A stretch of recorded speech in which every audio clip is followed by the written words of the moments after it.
Yep, I can hear you, Andrea. Hello, everybody. Thank you, Andy. Andrea, you're a rock star. I very much appreciate you taking one for the team again.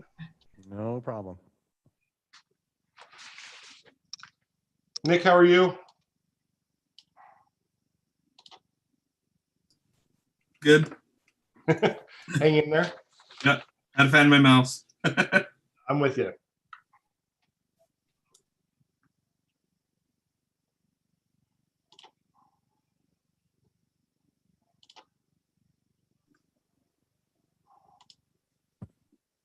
Ryan, I got an email from Bill just a few minutes ago confirming that he was going to be definitely unable to make it tonight, but that's the only absence I'm aware of. Okay. So we have enough to start if we need to. Yes, sir, we do have a quorum at the moment. Okay. So if Commissioner Yearsley and something goes out, so can still proceed forward.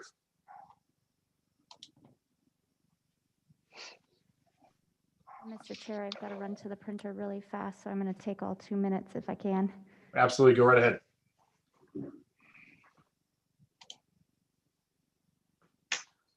Rhonda, I love your background. That is awesome. Isn't that fun? I love it.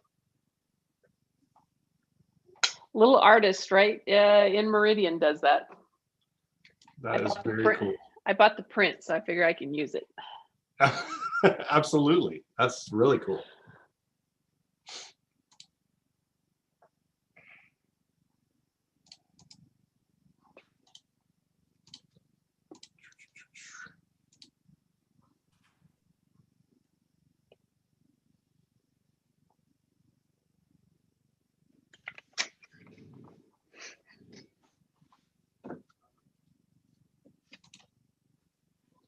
And everybody has a hearing outline? Everybody's good there? Yes. Okay. And Andy, I think they're probably bringing you one if you don't already have one.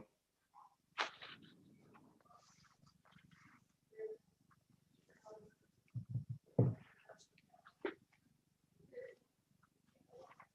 Mr. Chair, I'm back and ready. Looks like still we have a quorum, and I'll look out for, well, there she is right there. Oh, awesome.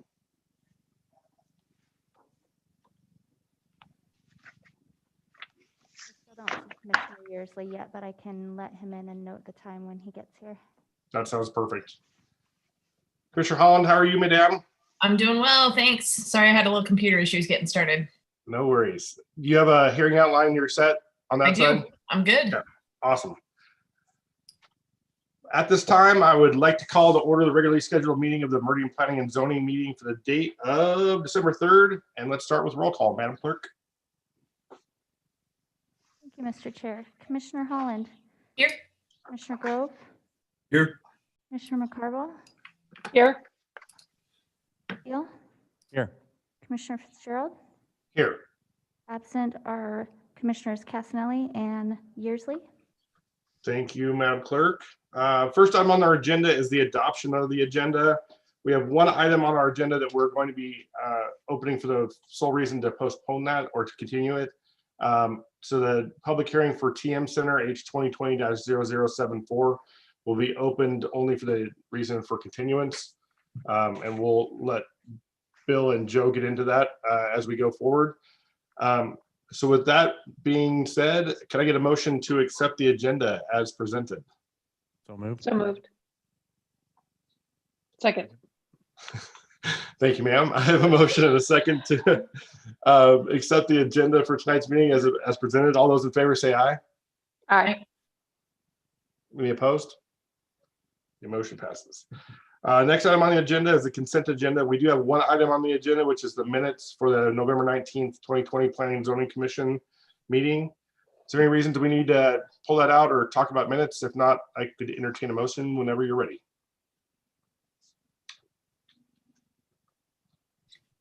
I move to approve the consent agenda. Second. I have a motion and a second to approve the consent agenda. All those in favor say aye. Aye. Aye. Any opposed? Okay, motion passes. Awesome.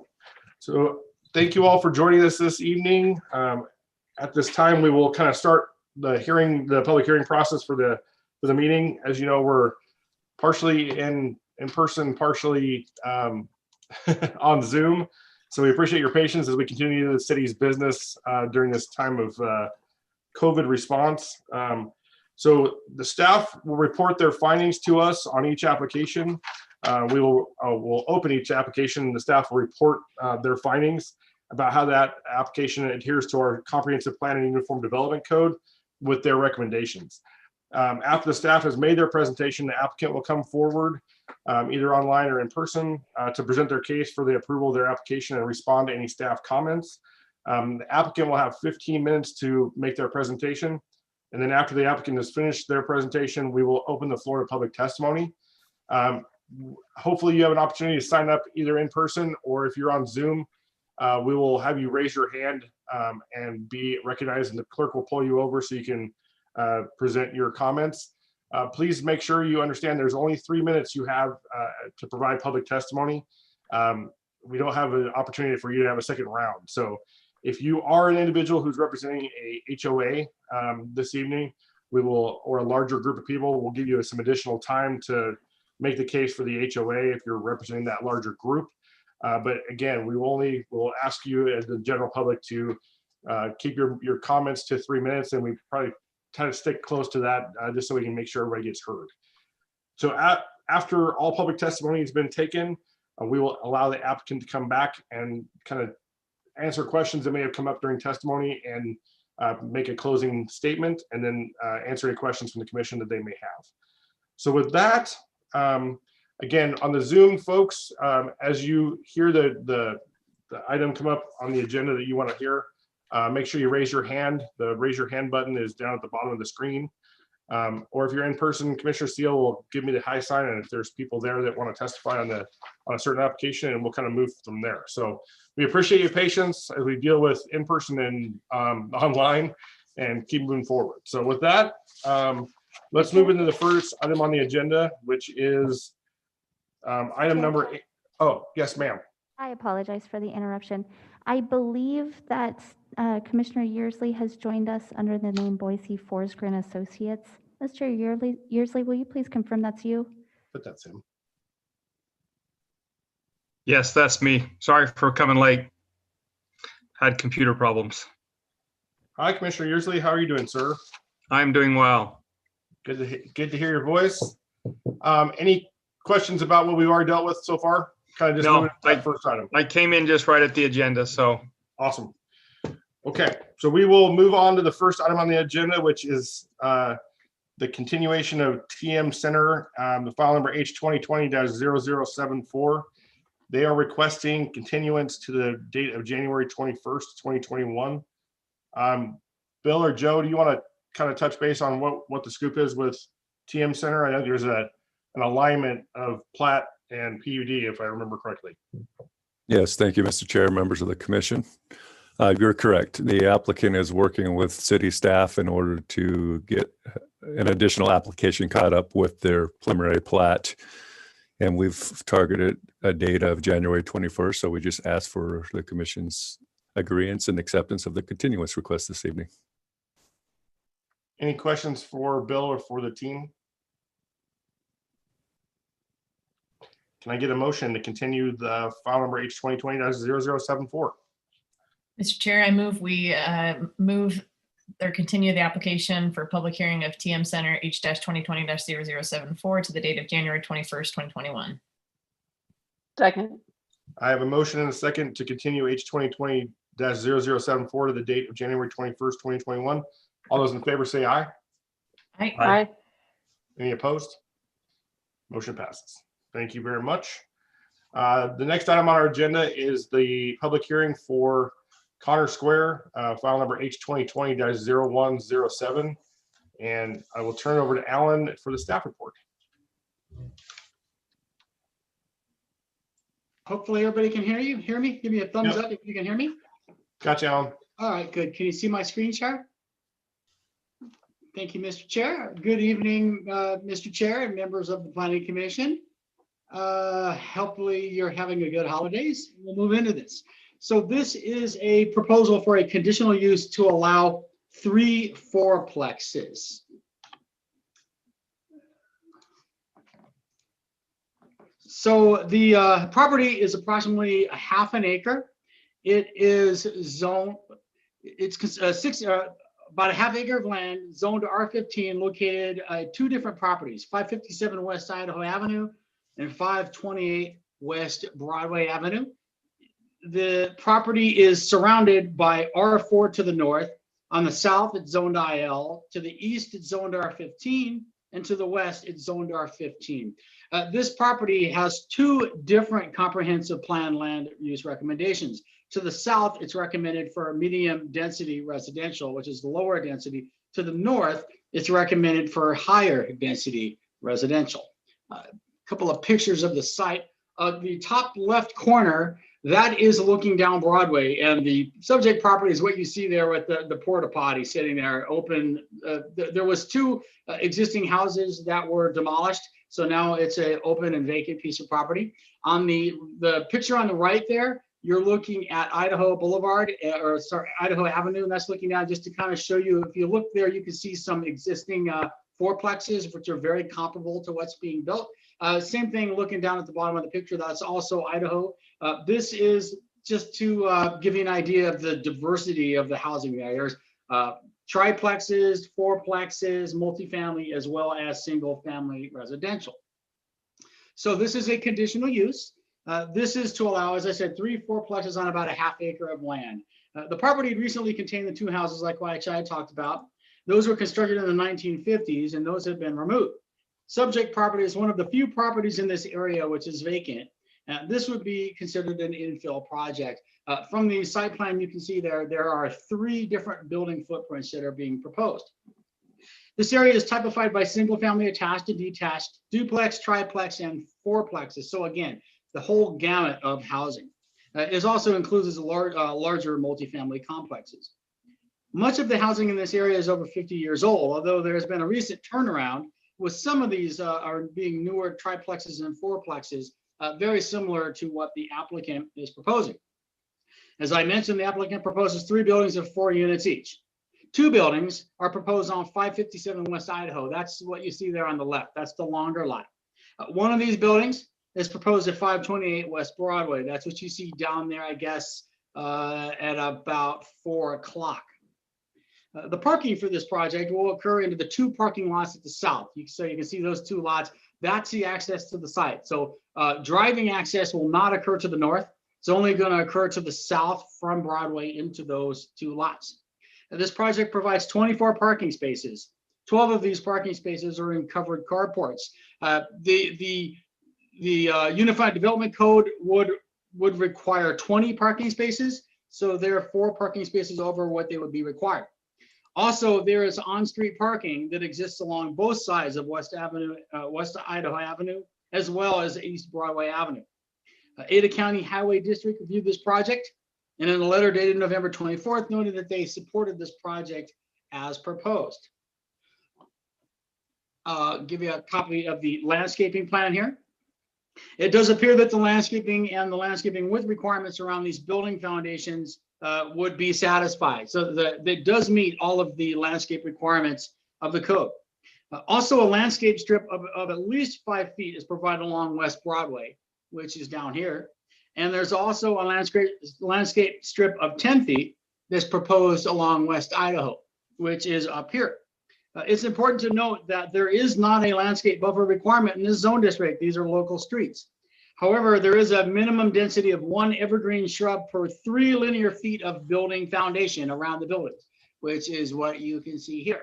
We're not sure that this is met. One of our recommendations for our conditional approval is that the landscape plan would be submitted with the certificate of zoning compliance. It demonstrates that the minimum landscape density along these foundations is met.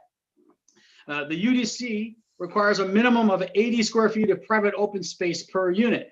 And this could be like patios or porches or those kinds of things. This would amount to 3,000 square feet. The applicant has responded that this is met, although looking at the building plans, I could not really determine that. So we are recommending that an exhibit be presented at the time of CCC that demonstrates that those private open space requirements are met. The landscape plan indicates almost 5,000 square feet of qualified open space. The minimum requirement is 3,000 square feet. The central area, which is what you see here, this is the Central Park area. This scales to at least 2,500 square feet. And there are several other open spaces, such as this one down here, that are at least 20 by 20. That's the minimum requirements in order for this to be considered qualified open space. The staff is confident that the common open space requirement is met, although I can't give you the exact number.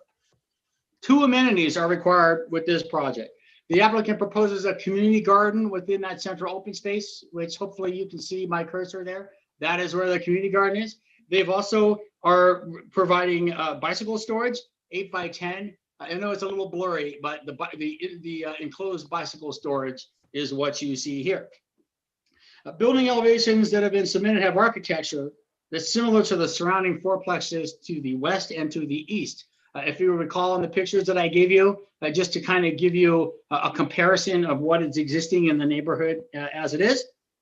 The elevations, as they would meet the requirements of the architectural standard manual, and they're very similar to the architectural elevations of the other surrounding fourplexes. However, one thing I want to mention is that there's numerous blocks of nearby duplexes and fourplexes in this neighborhood, and they all utilize the same single color with no accent colors. Most of them are kind of a beige color, and there's no accent colors, just blocks of these beige buildings, basically. The color schemes that you see here were submitted by the applicant, and they reflect at least 3 different colors on each of these elevations. Staff recommends to reduce the visual monotony and provide separation between projects. One of the conditions is that all building elevations display a color scheme of at least 2 fill materials in 1 accent color. That would be consistent with what you're seeing here. We would just want to make sure that, as shown here, that those buildings would have some kind of a more interesting color palette than what you see existing there now. There are 2 points of clarification that staff would like to address. The first is in the staff report. It mentions that there's a 100-year floodplain crossing the northern tip of the property. That's actually a 500-year floodplain. The applicant provided that clarification to me, so thank you. The other issue is in regard to our recommendation regarding trash enclosures. And let me back up to the landscape plan here. The UDC states that trash dumpsters should be incorporated into the overall design of buildings and landscaping so that the visual and acoustic impacts of these functions are fully contained and out of view from adjacent properties. There is a trash enclosure that is right here shown on Idaho. There is another trash enclosure that is shown down here on West Broadway. Staff was trying to work with the applicant to see if these trash enclosures could be moved. We weren't super thrilled about the street elevation of these projects having a trash enclosure sitting directly on the street. We had a condition in our staff report that these dumpsters be relocated internally to the development. One of our recommendations, this 10-foot setback here was actually, or sorry, this 20-foot setback here actually wasn't necessary. They didn't have to provide this. They also didn't have to provide this sidewalk because there's already a sidewalk here. We had recommended that they push this whole thing 10 feet so that they could locate those trash enclosures internally in here to the parking lot. The applicant actually worked diligently towards seeing if they could design this. They came back to us and told us there was a few different issues with this. The first one is that they were going to lose quite a bit of open space over here and down in here. When they reached out to Republic Trash did not actually like that idea. They thought it would be too difficult to get their trucks in there to empty the trash bins. They actually would prefer that the trash enclosures be where are being shown on the plan as it is now. We also reached out to ACHD that had no issues with that. With that, staff agrees with the applicant that probably the design as it is right now is the best versus what they would have to do otherwise. We are recommending that the Planning Commission strike that condition. That would be condition 3 on the staff report. That would be the one that recommends the trash enclosures be located internally. So again, we recommend that you strike that condition. The one thing I just wanted to mention sort of as an editorial is where we started with this project was a very different design. The original project looked quite different than this. staff told the applicant we did not recommend that design, but we had already scheduled this for hearing and we had to continue this so that the applicant could rework this. The applicant spent a significant amount of time, design, and money to redesign this project to be closer to what staff recommended, and has done everything that staff has asked and some. So we wanted to, so other than the trash enclosures, which really were not a feasible solution, staff did want to point out that the applicant has been very, very good with working with us to do whatever they could to meet all of our recommendations. With that, staff recommends approval with conditions as listed in the staff report. Again, with the addition that condition 3 regarding the trash enclosures be stricken. And with that, I would entertain any questions, commissioners. Thanks, Alan. We appreciate it. Are there any questions for staff at this time? Chair. Go right ahead, Commissioner Seal. And inside of the information, in the posted information, there's actually a trash enclosure revision that does show that the trash enclosures, well, it looks like there's only one that's internal. Is that negated basically? Yes, sir. Yeah, maybe it should have been a little, we forward those things onto the city clerk, and maybe I should have been a little more clear to clarify that for you. That was that was their redesign, trying to work on that. That's what they gave to us and gave to Republic, which both said, that's really not a good option. So we're back. Where we're at right now is what you see right now on the screen. Okay, thank you. Mr. Chair, Commissioner Holland. just to confirm, the neighboring property that's in that white block there, that missing square in the L, is that what type of development is that sitting there? Is that like a tri-level, or is that apartments there? Yeah, that, let me see if I could see the actual picture. I can't remember if it's a quad or it's this is the property here. It's either a quad or an apartment building. I'm sorry, I can't tell you exactly, but it is multifamily. Okay, perfect. That's what I wanted to confirm. Thank you. There's an existing fence there as well. So yeah, it's not single family residential. I can't remember if it's a fourplex or an apartment building. Okay, thanks, Alan. Any additional questions at this time?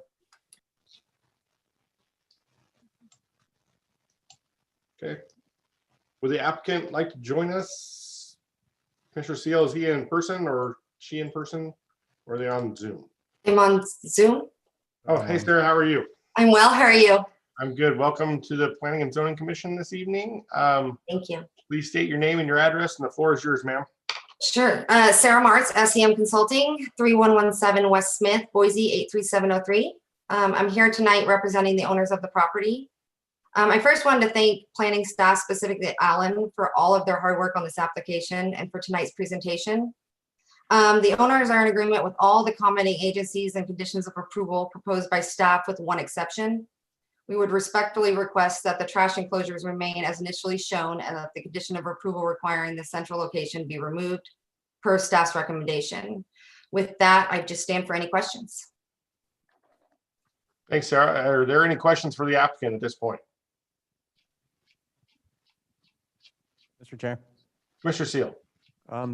One of the things that was discussed was extending the sidewalk up to Idaho, I believe. And that's shown in the revision where you revised it to show the trash enclosures internally, but it's not on the original. Is that something that you're going to accommodate? Is having the basically having the sidewalks come up and through the development up into Idaho? Yes, sir. Yes, we will revise the site plan to reflect that accordingly. Okay, thank you. Additional questions for Ms. Martz?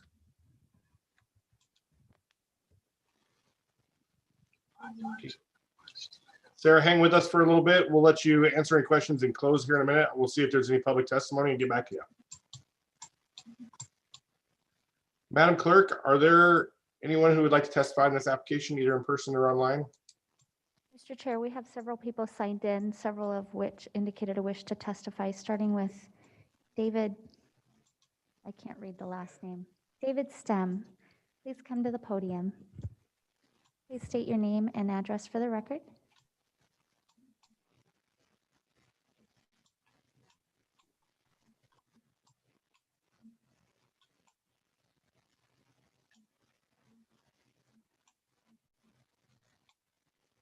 Greetings. My name is David Stem, Me and my wife live at 621 West Broadway Avenue, Meridian, Idaho 83642. We're right across the street.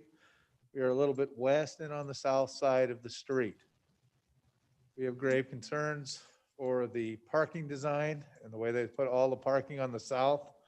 When we were originally presented this question inside of one of the old houses, they had mentioned the fact that the parking would be in the center. Now it's all on our side. As we speak right now, I have grave concerns for where people are going to park their cars because there is no parking on the south side on the street that I'm aware of. Everyone's got gravel out to the road. Secondly, we've had a lot of speeding. It's uncontrolled down there. Matter of fact, a couple of years back, a young lady who was driving down Broadway, she was headed west, totaled the car on a rock at the end of the road. I look at the things that this does, and a lot of this is because we added a lot of apartments at the west end of Broadway, and these people come flying down and they throw things out. Trash is always a question, because I'm picking up trash in front of my house all the time. McDonald's things, a little bit of Jack in the Box, you can name it what day of the week it is. Thirdly, I have grave concerns for their trash can positioning, because in my humble opinion, if we have problems with parking and they say, oh, we're going to park on the street, and they're concerned about trying to get it out of there, where is that dump truck going to come and get? There's only so much room that they can empty that with, and these are going to be those big trash containers, the big trash bins. There's no way to do that. I mean, I could see him trying to pull in, but if he puts it on the side, as they're proposing, is it going to be facing in the parking lot where the cars are? Or is it going to be facing south where we come over there, and how do we get it out of there without damaging something else? I've had one of my cars ran into, never heard anything of it. I'm pretty sure it was somebody who pulled up one of the apartments across the street where there's a threeplex. Just for the record, that's just west of where they're proposing to do this on the Broadway side. Never heard anything of it, just fixed the dent. But I'm just saying I could see a huge problem and a big problem with this. It's not been thought through. As much as they want to, yeah, this through, it's not been thought through. And if you don't live down there, you wouldn't know what I'm talking about, but I see it all the time. And I pick up the trash almost every day. Thank you for your time. Thank you, sir. We appreciate it. Mr. Chairman, we have Danielle Stem.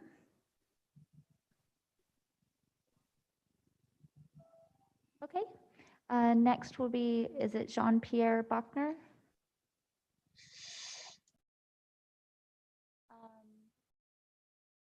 Oh, okay. Same with Chanel, then I'm guessing. Okay, they signed up on the other form. My apologies, Mr. Chair. Is that Tanel or Terrell? Terrell? My apologies. Terrell Barrett? Jarrett? Sorry about that. My name is Terrell Jarrett. I live at 624 West Broadway Avenue, Meridian. I live across the street from the Stem family. We've lived in that house since '63. We were the last house on the north side of Broadway. We have a lot of issues with speeders and people throwing garbage out their cars. They're talking 12 units. It's going to be 24 cars, 24 additional cars, because when you think about it, you got 2 cars per unit. And then we have a traffic issue already. And ACHD doesn't want to come down and put more 25-mile-an-hour speed limit signs because there's only one. That's over here across the street at Legion Hall by the alley. There's nothing coming up from the west side. No speed limit signs, no nothing. You got Head Start down there, and you got buses, and you got little kids, and you got parents. You got these people that are brainless, dead, that don't give a damn about the speed limit. They don't even take the time to stop sometimes at 3rd Street. They just blow through the intersection. What does it take to get speed bumps put in or speed control mounds? I've been home and retired and living in the house since 2015. I've been up to the city of Meridian. I've signed a piece of paper to get on a list to have trailer cameras put up for showing the speed limit. Nothing has ever came of it. I don't know what's going on with the city of Meridian. But that's all I gotta say. Thank you. Thank you, sir. We appreciate your input this evening. Madam Clerk, is there additional folks or anyone online that would like to testify on this application? Mr. Chair, that's all that signed in, but I understand there is another person that would like to testify. Go ahead and come forward. Thanks, Commissioner Seal. Hello, my name is Kent Mortensen. I own 511, 521, and 607 Broadway across the street from the proposed building site. And we have kind of the same dilemma. It's really high traffic speed coming through to Miss Pine. And we had a kid out there with a speed gun one day and he was trying to clock people in, but we've got people going as high as 50, 56 miles an hour through to Pine, or from Meridian Road to the apartment complex that's down at the other end. So our concern is more traffic. We already produce traffic. We're a business plus a home. And so I would like to see some sort of proposal that, you know, diverts some of the traffic towards Idaho where there's more stop signs, more traffic signs in some way. When our kids were growing up there was no way to play out on that street. It's just way too fast. I've had 2 dogs hit out there as well. We've been there since 2000. And it's just more there. I'm an advocate for the building. I just like to see how they're going to approach the additional cars with the housing that's there. There are several people who have been there for a really long time, and there's businesses as well. So I'm just a little concerned about the increase of traffic that it's going to bring, and transient traffic as well. We have quite a bit of movement on that street, and there's quite a bit of police activity on that street already. And so we just want to, if there's going to be temporary people there, we just want to make sure that there's some proposal of how they're going to be monitored. And I had to put in a fire extinguisher or a fire hydrant across the street. I'm wondering if that's going to be included as part of theirs, or how they're doing that as well because of the fire risk. There is an elderly woman that's right next door to them that's on home health care right now. And I'm just worried how the construction process, or how she's going to be, you know, affected as well during the process. If there's going to be some dust containment, if there's going to be something to kind of control in and out of there, and the mud and everything that will seem to come along with the construction. And so I'm for it as long as it's because it's already an apartment area. But I'd like to see at least some of the parking go to Idaho, or in some way. I'm also concerned about the trash enclosures, in some way trying to figure out that thoroughfare that goes through there. It's really a bypass right now for Pine. That's all I have. Thank you, sir. We appreciate it. Commissioner Seal, is there anyone else who would like to testify in this application in the chambers? No one in chambers. And if there's anyone online that would like to testify in this application, please raise your hand on Zoom. And I'll wait for a second. Okay. Ms. Martz, would you like to close? Yes, sir. Thank you. So to try to address some of the concerns that we heard this evening, we did initially have some parking off of Idaho and some parking off of Broadway. That's initially how this site was kind of laid out. However, in working with staff, we weren't able to meet a majority of the conditions in the code. And so we actually had redesigned this to actually put the parking all off of Broadway in order to accommodate more open space and buffer zones and things of that nature.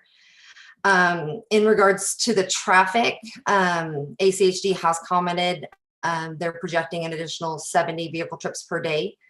However, that is based off the ITD latest manual and doesn't necessarily take into consideration the surrounding areas and the proximity to the core.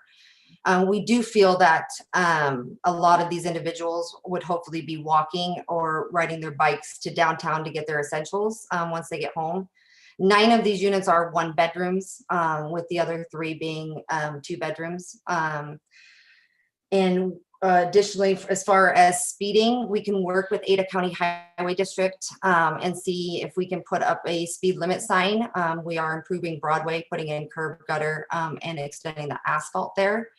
And so we can work with them to see if we can put a speed limit sign up as well in that general location. With that, I just respectfully request approval of the project and stand for any other questions. Thanks, Sarah. Are there questions for the applicant?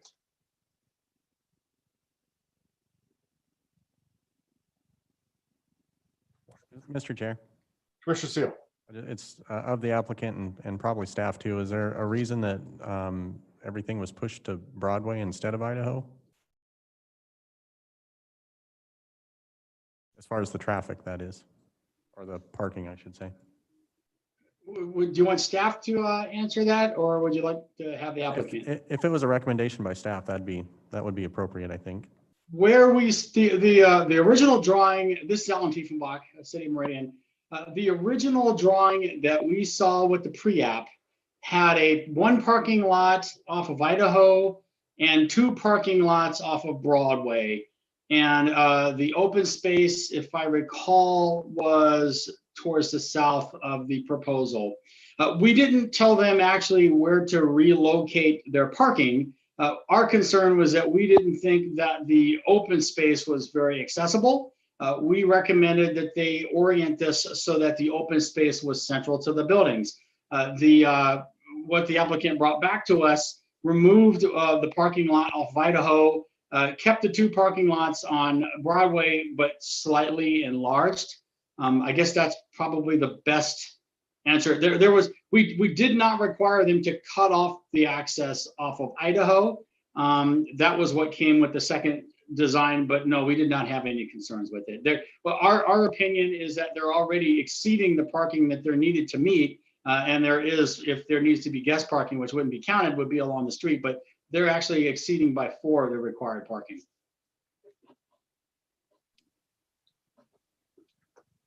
Mr. Seal, do you have follow-up there?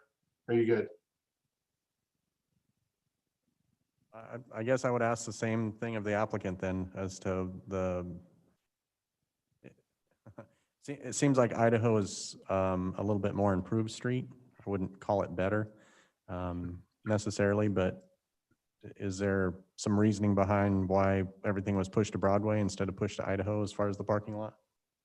Yeah, so as Alan had kind of mentioned, we were kind of working with the site to see if we could get that open space to be larger and more centrally localized in the center.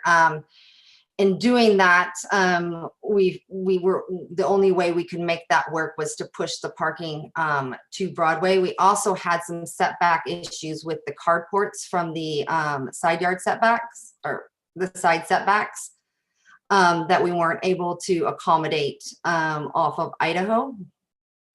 And so those were the main reasons that we had pushed all the parking onto Broadway. Okay, thank you. Any additional questions for the applicant at this time?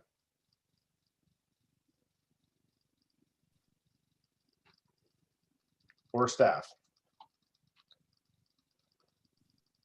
Mr. Chair, Commissioner Yearsley. just really quickly to the applicant, it looks like there's a lot of mature trees on your property. Are they going to have to be removed to build this facility, or are they mitigated? How's that happening? That we are trying to save as many of them as possible. We'll work with the arborist and mitigate if we have to remove some of them. There are some along the eastern portion. There's a large tree there that we're saving, and then another one on the western portion. The one along Broadway will have to be removed. Okay, thank you. Any final questions for the applicant? Ms. Martz, we appreciate you being here. Thank you very much. Thank you. Can I get a motion to close the public hearing? Mr. Chair, Madam Clerk, go right ahead. pardon me, we have a citizen raising their hand. If you've had a chance to, it looks like it's the same gentleman that would like to speak again, so I'll leave it to the commission to decide. We only give one opportunity. And that's why I talked about that early on. We give you one shot, and I apologize, but we're going to stick to that this evening. So, can I get a motion to close public hearing? So moved. Second. I have a motion and a second to close the public hearing on file number H 2020-0107. All those in favor say aye. Aye. Aye. Any opposed? Motion passes. So I want to lead off. Mr. Chair. Commissioner Yearsley. You know, the project looks good. I like the style of the apartments. They're not the standard look, gives them a little bit more entrance off their own side. I understand the plight of the neighbors, but it's hard to put those requirements to slow down traffic on the applicant when, you know, that's more of an enforcement problem, I feel, than a development problem, you know, because the speeding was there before and not during the design. The one gentleman that talked about the mud and tracking and stuff like that, I know that they have to meet certain requirements for their site for their design. So I'm not too concerned. I'm sure they'll do a fairly decent job controlling their waste in their site as best as possible. So I don't quite know what to tell the public on how to fix the speeding. Sounds like it's a bigger problem than this applicant can solve, besides just trying to help voice their concerns to the City of Meridian Police Force and ACHD. So with that, I think it's a good project. It looks good, and I would recommend approval. Additional comments? Commissioner Grove, go right ahead. Thanks, Mr. Chair. So I don't live too far away, and I'm down in this area a bit. This stretch, especially on Broadway, is a really interesting stretch because it's there's no cross streets to it from anywhere, and so there's a long stretch of uninterrupted. So I totally understand what the public has said tonight with regards to not having traffic slowed down at all.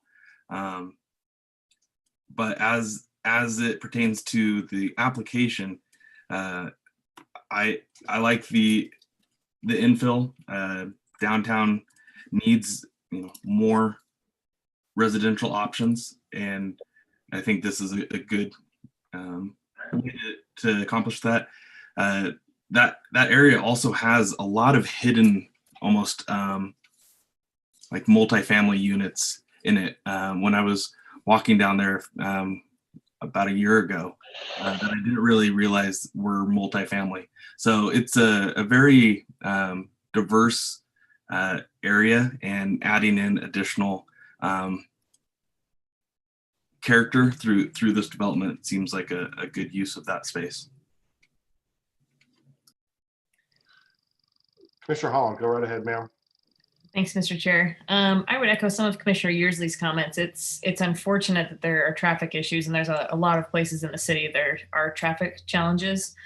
But it does seem more like an enforcement issue, not a development issue, because it's not this one development that's going to cause the traffic issues. It's already an issue with people speeding. I did appreciate the applicant's willingness to work with ACHD, and we could certainly condition that they work with ACHD to see if they could put up an additional speed limit sign or find some additional traffic calming measure that they could implement there. And perhaps that's a win-win solution to try and help with some of that mitigation. As far as the way that they laid out the site, I actually like that they put the parking lot where they did, because I think if they put it up at the top, it would have been narrower. And so probably caused even more sight line issues getting in and out of it. I appreciate that they've got a community garden and bike racks. I think bike racks are a great amenity for this project with its proximity to downtown. Hopefully that does inspire people to come into the downtown more often. I know I used to ride my bike a lot more when I lived closer to the downtown, and I wish I lived close to the downtown still. But I think overall it's a good infill project. I like the design. I like that they've got some variation to the way that it looks, so it's not just another cookie cutter fourplex project. So I appreciate their flexibility in working with staff. And I echo almost all your comments. I think and Commissioner Grove's comments about the diverse area. I think it's, I'm okay with the fact that we're putting the parking lot where it is, mostly because of open space, the community garden, but also because if you look at Idaho, there's a ton of multifamily that opens up onto that road specifically. And so and we're also putting curb and gutter and sidewalk on this property where it is not now. And so we're trying to add to the amenities of that road, which will hopefully provide some safety for the folks that are there. I know it's not connected all the way down, but it will hopefully be done as we go forward with other redevelopment. But there is at least some additional sidewalk along this frontage. So I think that's a positive. But I do agree. I think it's a diverse area, I think, and it has industrial to the south of it, which isn't conducive to other things. So I think it matches well with what's around it and with an industrial use to the south.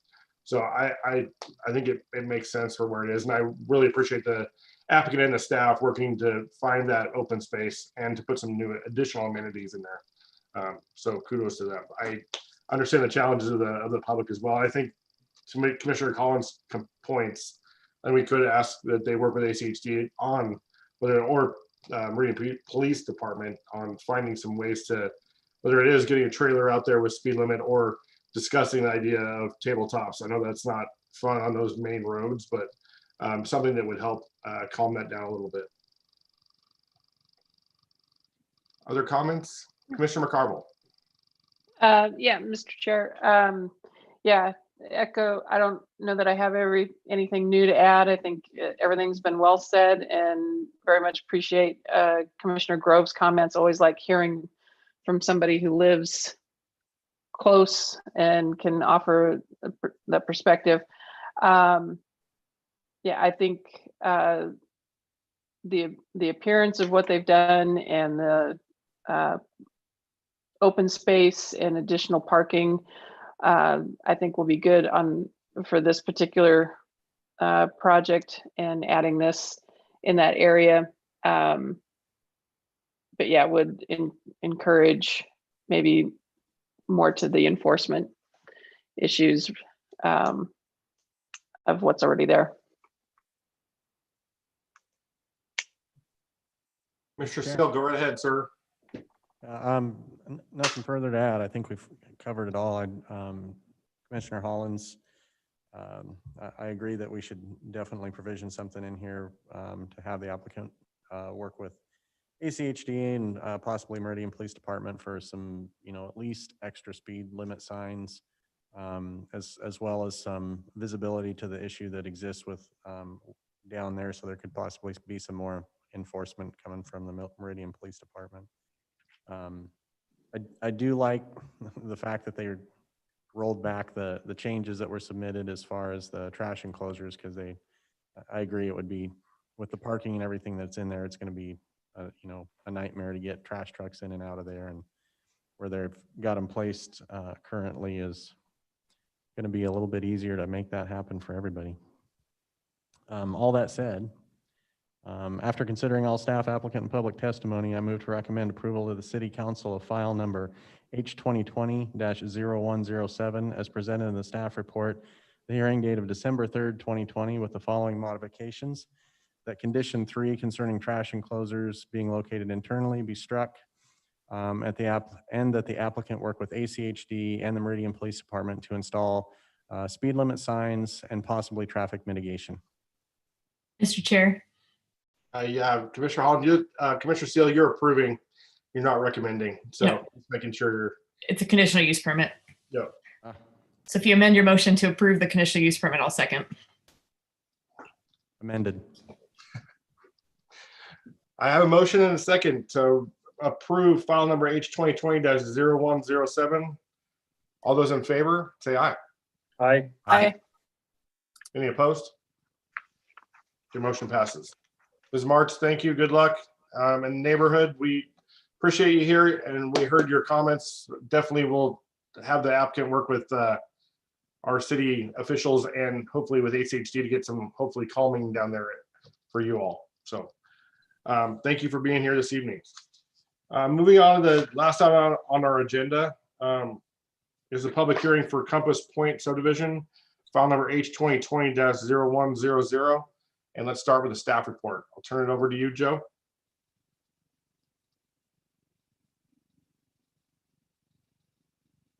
Maybe. Yay.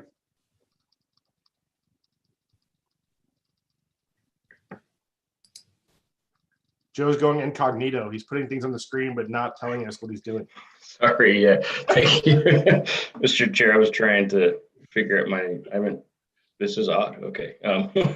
You're good, sir. Go right ahead when you're ready. All right, let me.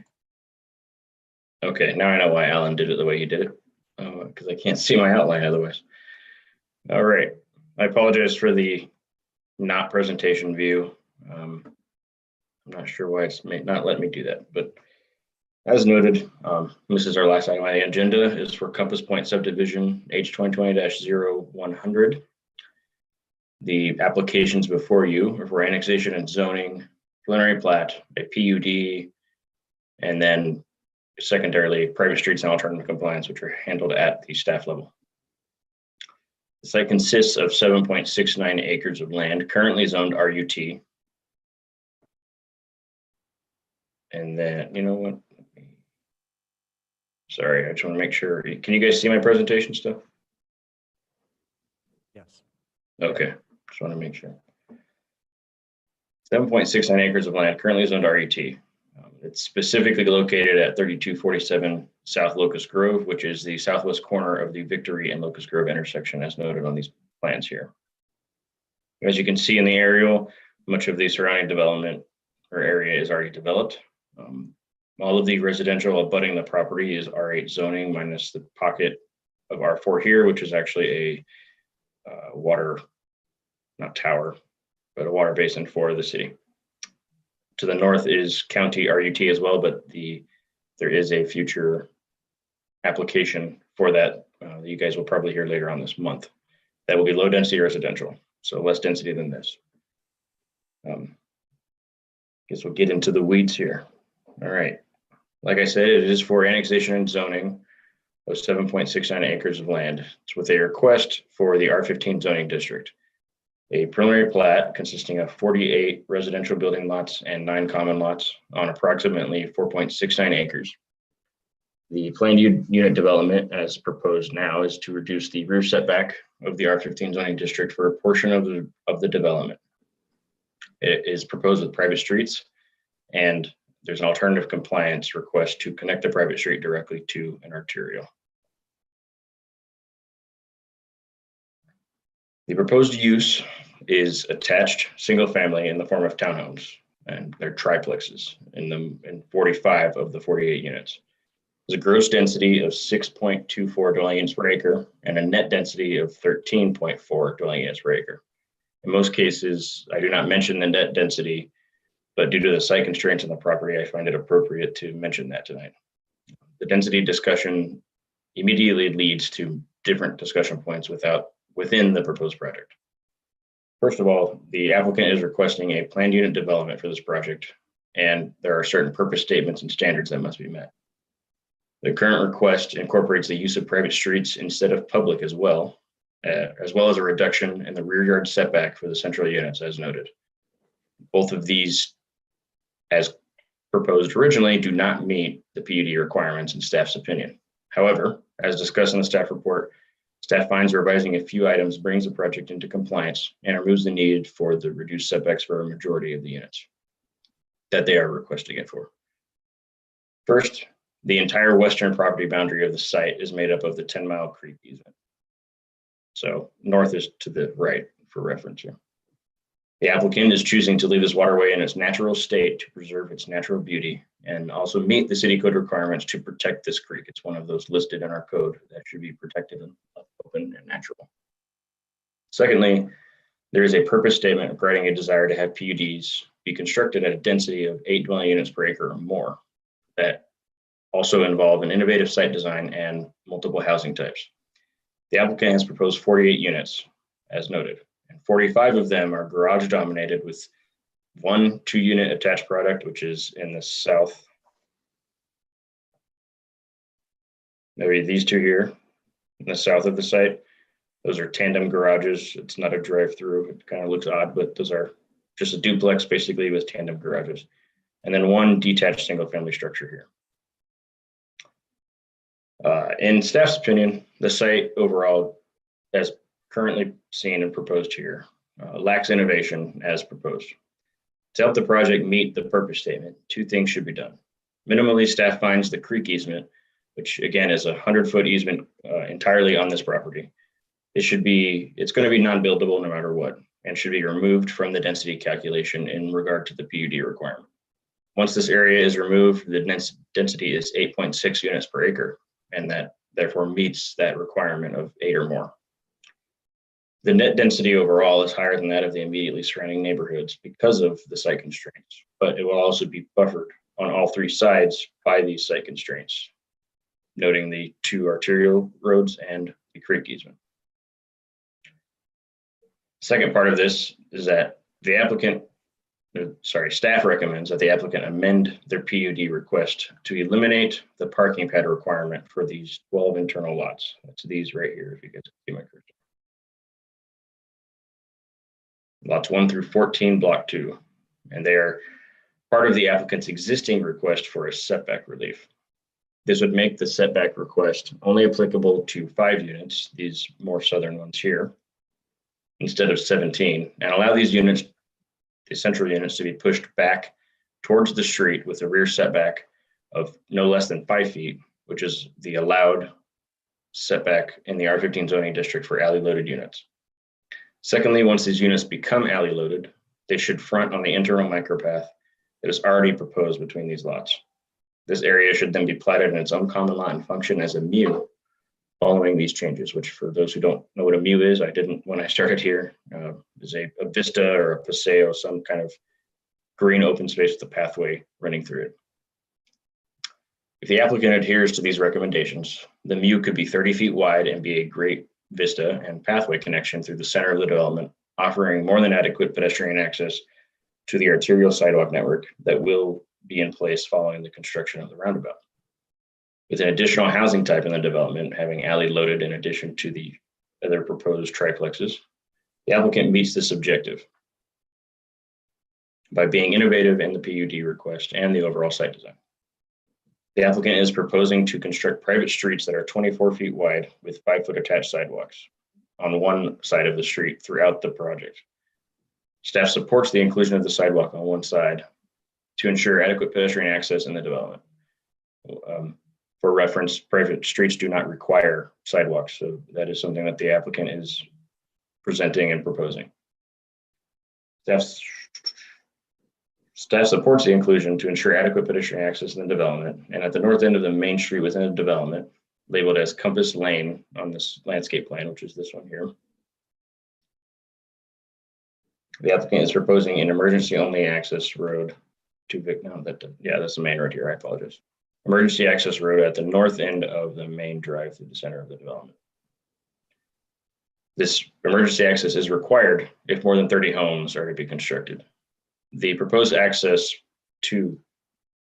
normal access, I should say, for the development is proposed to South Locust Grove here and lines up with East Coastline Street on the east side of Locust Grove, which is the access to Tradewinds, and then the recently approved Teakwood subdivision further to the east. The access point into the development does not meet ACHD or district policy, but they are modifying their policy to accommodate this access because it is really the only place that you could put an access, and it's the furthest place from the intersection that you could have on the site, as the site is not a perfect triangle. I don't remember the term, it's been a long time.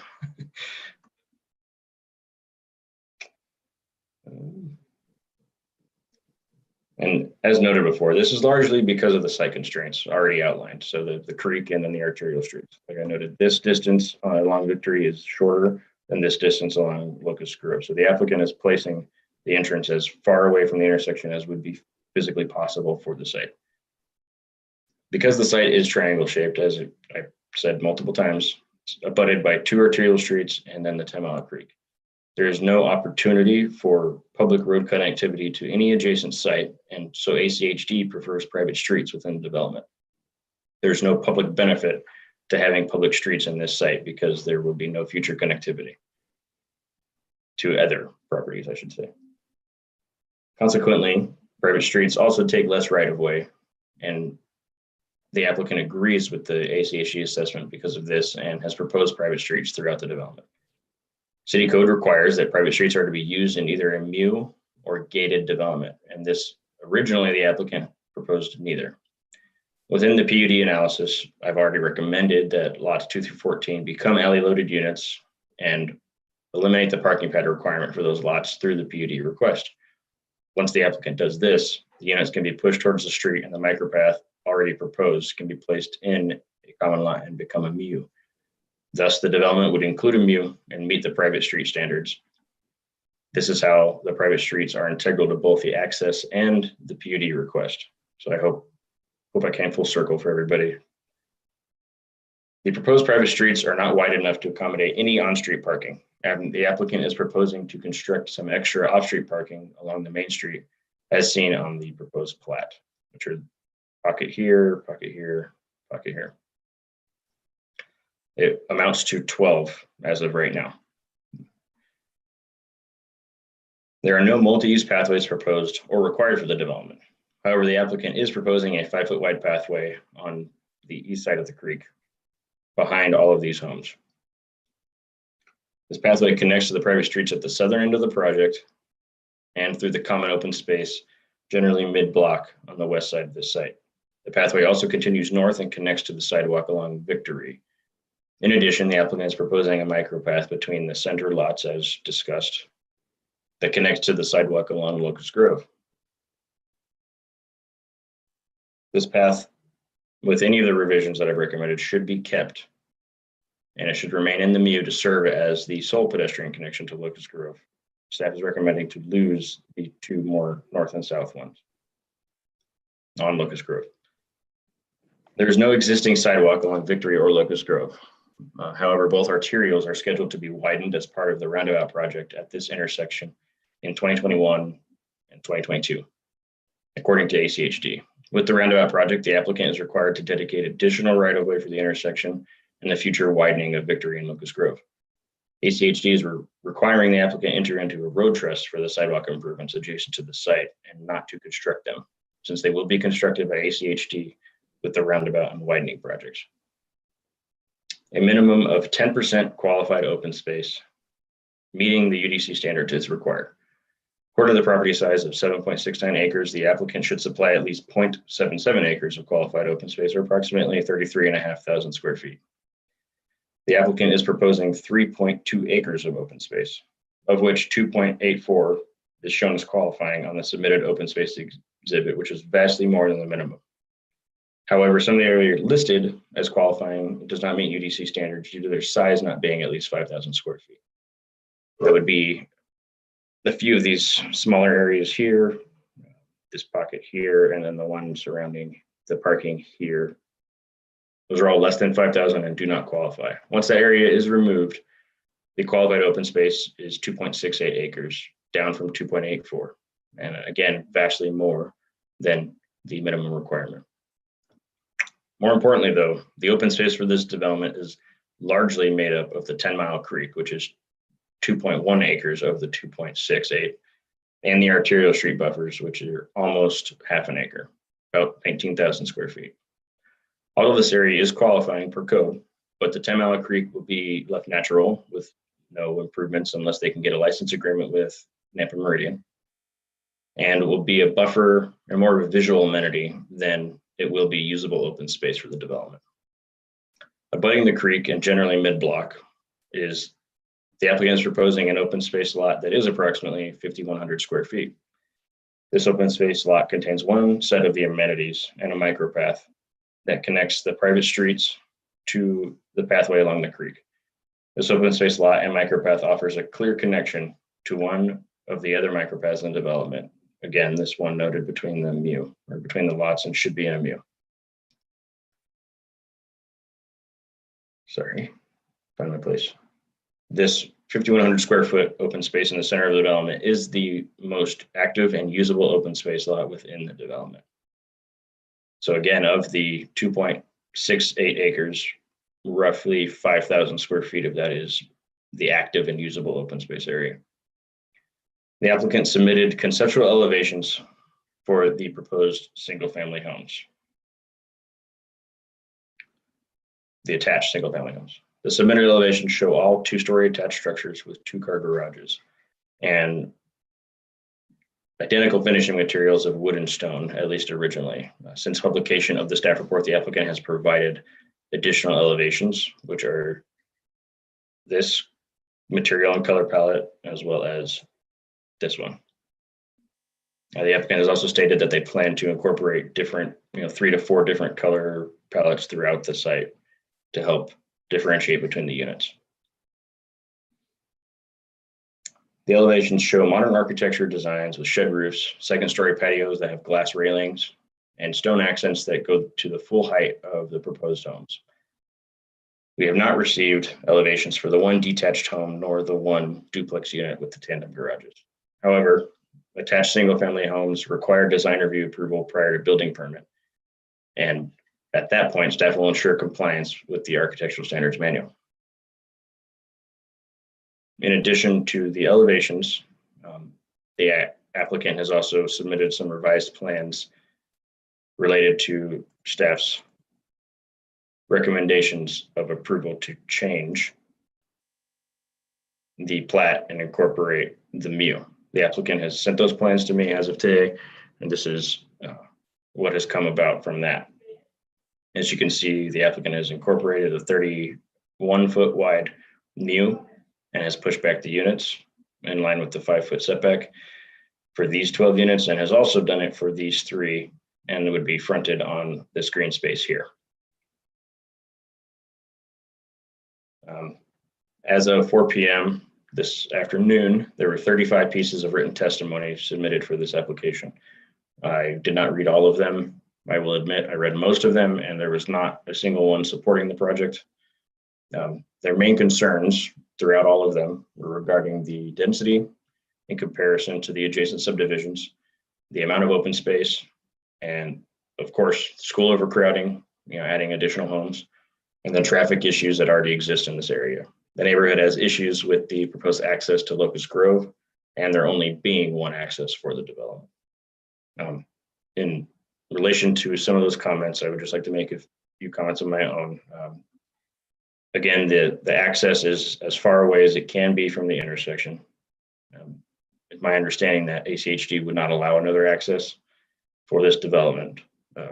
Secondly, the density as discussed in my staff report with the comprehensive plan analysis, density and the housing type is, I guess, welcome in some ways because it offers a different housing type in an area of the city that has an abundance of detached single-family homes within the R8 zoning district. With my conditions and DA provisions, I do recommend approval of the subject applications. And as noted, the private streets and alternative compliance to allow the private street to connect the arterial has been approved at the director level. The alternative compliance was approved because frankly, they have no other way to connect to the arterial, to a street network, because there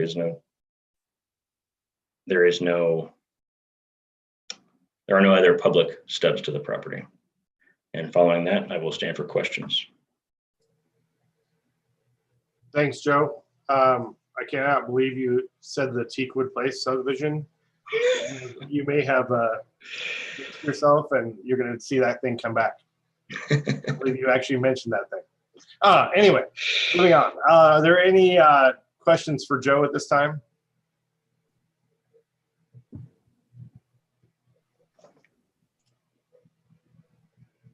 Hearing none. Sorry, Mr. Chair, couldn't get my. Commissioner Usually, go right ahead, sir.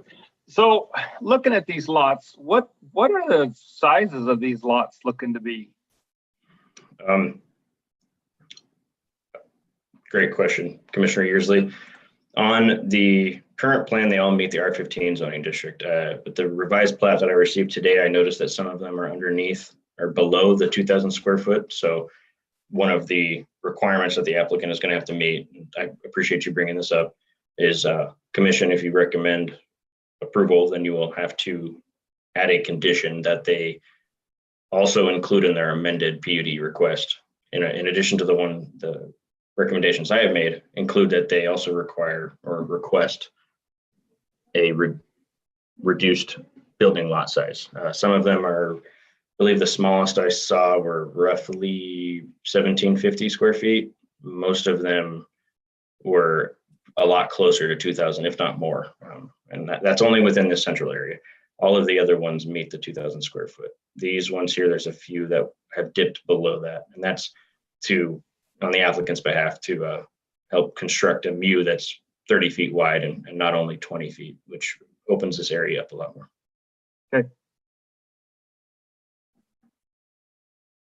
Any additional questions for staff or follow-up, Commissioner Yearsley? Are you good? Nope, I'm good. Any additional questions for Joe? Mr. Chair.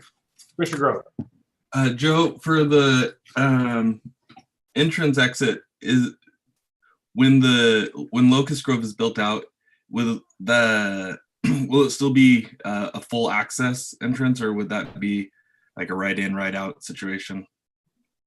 Thank you, Commissioner Grove, members of the commission. Great question. And I'll answer your question as well as give a little more information on the ACHD improvements. My understanding is that this will be a full access to start and in perpetuity. It is meant as that. That is also related to those, as discussed, those not only approved but scheduled improvements for Victory, Locust Grove, and that intersection. As I noted, the intersection is slated to be constructed or reconstructed in 2021 through 2022. That also incorporates widening Victory Road adjacent to the site, and then more importantly, widening Locust Grove north of this intersection to 5 lanes from here all the way to Overland, I believe. And that would be very beneficial for all this traffic coming from the south to the north, as discussed by residents. Having those additional lanes of traffic flow going to the north will help alleviate some of the backup that occurs at this light currently.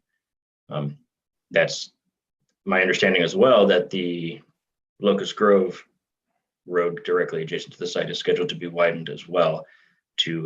It has 2 lanes right now. It would be 3 lanes, with the center lane being that suicide lane, so to speak. So there are road improvements occurring and scheduled.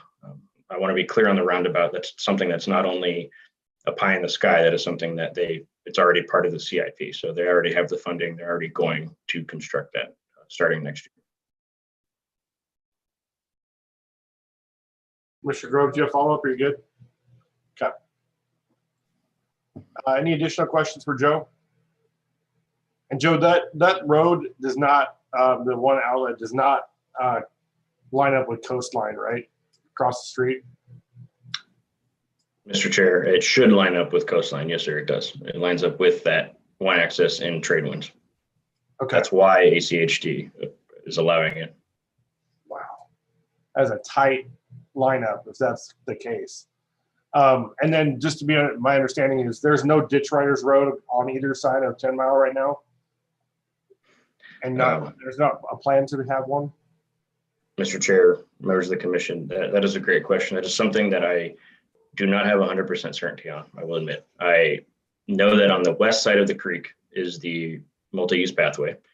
My understanding is that on this east side, the one abutting this site, Nampa Meridian does use this side. However, the proposed plat as shown here, and you can kind of see the line, the dash line here, that is the creek easement, and they are staying out of it completely with this. So this site plan will not encumber any of those existing accesses for the irrigation district. Okay. Appreciate it. Thank you. You're welcome, sir. If there are no additional questions, would the applicant like to come forward or join us on Zoom? Mr. Chairman, can you guys hear me? Yep, Mr. Arnold, please state your name and your address for the record, sir, and the floor is yours.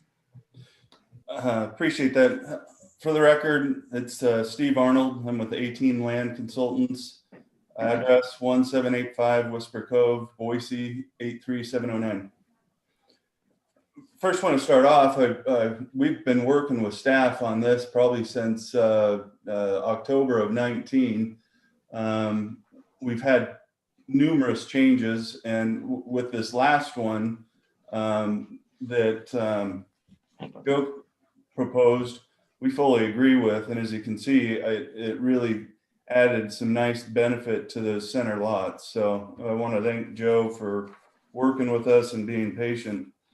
Like I said, originally we started out a little over a year ago. We had about 70 cottage units, and those are all alley loaded, and we were going to do condos.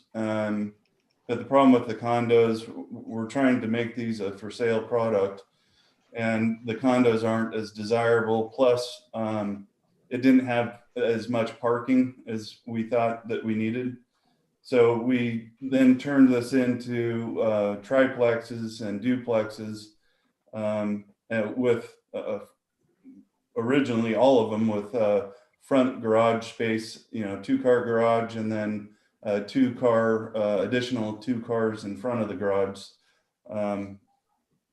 At our neighborhood meetings, our first one on this we had in October of last year of 19.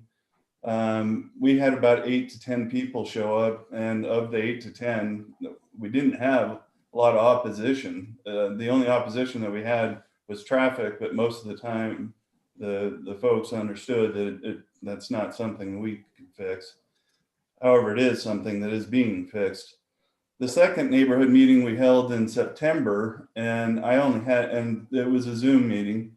I only had one person show up, and they were not in opposition. So when we were a little bit surprised when we got 35 letters that were submitted to the city. I won't touch Joe did a great job explaining all of the features of the project. What I think I'll do is I'll dive into the buildings. You've seen just a couple examples of elevations that we're proposing, but our plan is to make these fairly attractive in a more modern theme. And we're planning to do several, at least 3 to 4 color palettes. And I believe we submitted those palettes to the city as well. Like I said, all of these have got their 2-car garage plus 2 additional parking spaces out in front of the garage, along with the 12 guest parking spaces. So our plan is to make sure that we've got plenty of parking in here so that we do not have a parking issue. As Joe stated, the buildings, if you notice, each building has got upper outdoor patios, and then which is over 100 square feet, and then downstairs in the back or the front of the yard, we've got other patios that is over another 100 square feet. So we've got about a little over 200 square feet of outdoor open areas that the owners will have. The townhomes, like the reason we're platting is because we're trying to put each townhome unit on its own lot for conventional financing. That was one of the reasons we moved away from the condos. The units range from 2-bedroom 2.5 bath at 1,800 square feet to 3-bed, 2.5 bath at 1,900 square feet. We did a similar project like this down in Cuna, and it was very popular. We actually sold it out in less than a year and a half. So we're envisioning kind of marketing that the same way that we did down there. One thing to note on this is that the developer will also be building the units. So, you know, there's some upfront reasoning to try to make, we've put quite a few amenities throughout the project. The reason being is because, you know, they're sticking in for the long haul. So the nicer that we can make the project, the better we believe it'll sell out. And again, this product type, there's not any in the area. We believe that this townhomes is going to be of demand. So, and it actually is encouraged in your comp plan for this mixed type of use. Some site construction, just to give you an idea, our gross density, even though it's a little over, our gross density is 6.24 units per acre, where 8 is allowed here, but since we're doing the PUD, additionals allowed. We've got the 3 parks throughout, and the idea again there was to make sure that we had parks in close proximity to the majority of the units. Those pocket parks will be provided gazebos and plaza sitting areas. We also showed some decorative climbing rocks. I'm not a big fan of tot lots because typically they're not used, but the climbing rocks, they're decorative and that they can be used by young kids. The other amenity that we are doing that is one of the most utilized amenity within a subdivision is pathways. So we deliberately, as Joe showed you earlier, had pathways and connected them throughout. We almost have 3/4 of a mile of pathways in the subdivision. So that was one of our big focuses. And the 10-mile creek there, it's, you know, there's reeds, there's water, year-round waterway. We've seen ducks and geese in there. So it'll be, the idea of putting the pathway there was to encourage people to utilize it as an open space amenity. And that's, you know, like I said, the pathway will be one of the most utilized amenity within the subdivision. All of the, and this wasn't discussed, but all of the common lots and all of the landscaping around the building lots will be maintained by one HOA. So the people moving in here, they don't need a lawnmower. And that was the driving factor on that was, you know, our experience in other subdivisions is people wanted that. So our goal on this was that it's got the open concept feel to all the units, but all uniformly maintained by one HOA. The only fencing that we're going to be having is the fencing adjacent to the buffers along Victory Road and Locust Grove Road. And then we'll, required or recommended by staff, we're going to fence off that easement line. And to reiterate, we are keeping everything out of the Napa Meridian Irrigation District so that we do not have to worry about license agreements or anything like that. One of the biggest things that I noticed with all the neighborhoods complaints was traffic. And I don't know if most of you don't know, but I used to work for ACHD. And so ACHD on something this small, it generates so few traffic they didn't make us do a traffic study. But we are currently working with the highway district as we speak, maybe not now, but during the day, to dedicate and right away for the roundabout. So we laid this whole thing out with that roundabout in mind. We have ACHDs designed, so that's kind of how we get the weird shaped boundaries that we have. But we anticipate that we'll have that sold to them within the next month or two. But going back to the traffic, this site generates 356 trips total per day.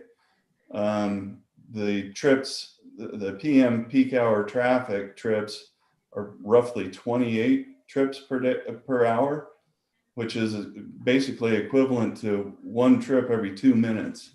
So this site really does not generate or add much to the existing traffic that backs up during those PM peak hours. However, what's been noted, we're going to have a arterial improved out there that will greatly increase the amount of traffic that can travel on those lanes. And the roundabout will also help so that we don't have the backing that we currently have now. So ACHD is going to take care of any traffic concerns that the neighborhood had. And it's not, as Joe said, it's not a pipe dream. It's funded. It's going in and it's been designed. So that should alleviate most of the concerns of the neighborhood about traffic. I think that concludes my presentation. I'll stand for any questions that the commission may have. Thanks, Steve. Are there any questions for Steve at this time? Mr. Chair. Mr. Yearsley, go right ahead. So on these homes, what size of homes are you looking at? Mr. Chair, Commissioner Yearsley, we're looking at 1,800 to 1,900 square foot. Is that's living space and not garage, correct? That is correct. Okay. Any additional questions for Mr. Arnold? Mr. Chair? Commissioner Seal. Question on the residences that are bordering that west boundary on the creek. What is the height of those?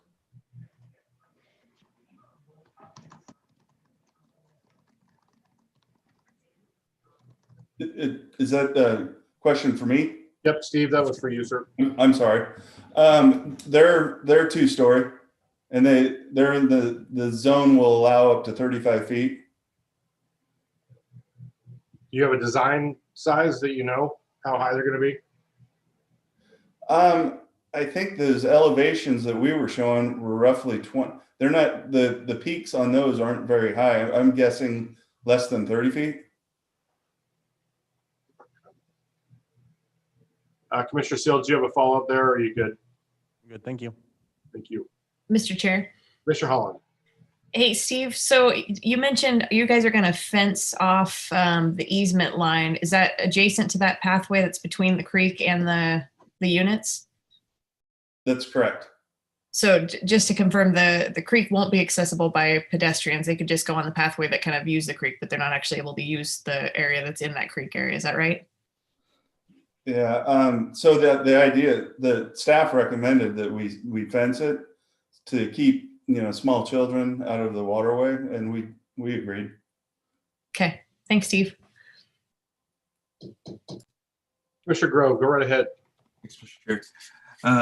Mr. Arnold, question regarding the different types of housing that are in the project. The staff report had mentioned wanting to see a more variety of housing options here, and you have, it looks like 3 different ones, but 2 of them on the further south side kind of are abnormalities, and the fact that they're the only ones there. Has there been more discussion on adding more housing diversity to this project? Mr. Chair, Commissioner Grove, yes, and that's why we modified that center pew or mu, I'm sorry, the paseo. So those are going to be a different housing type, alley load.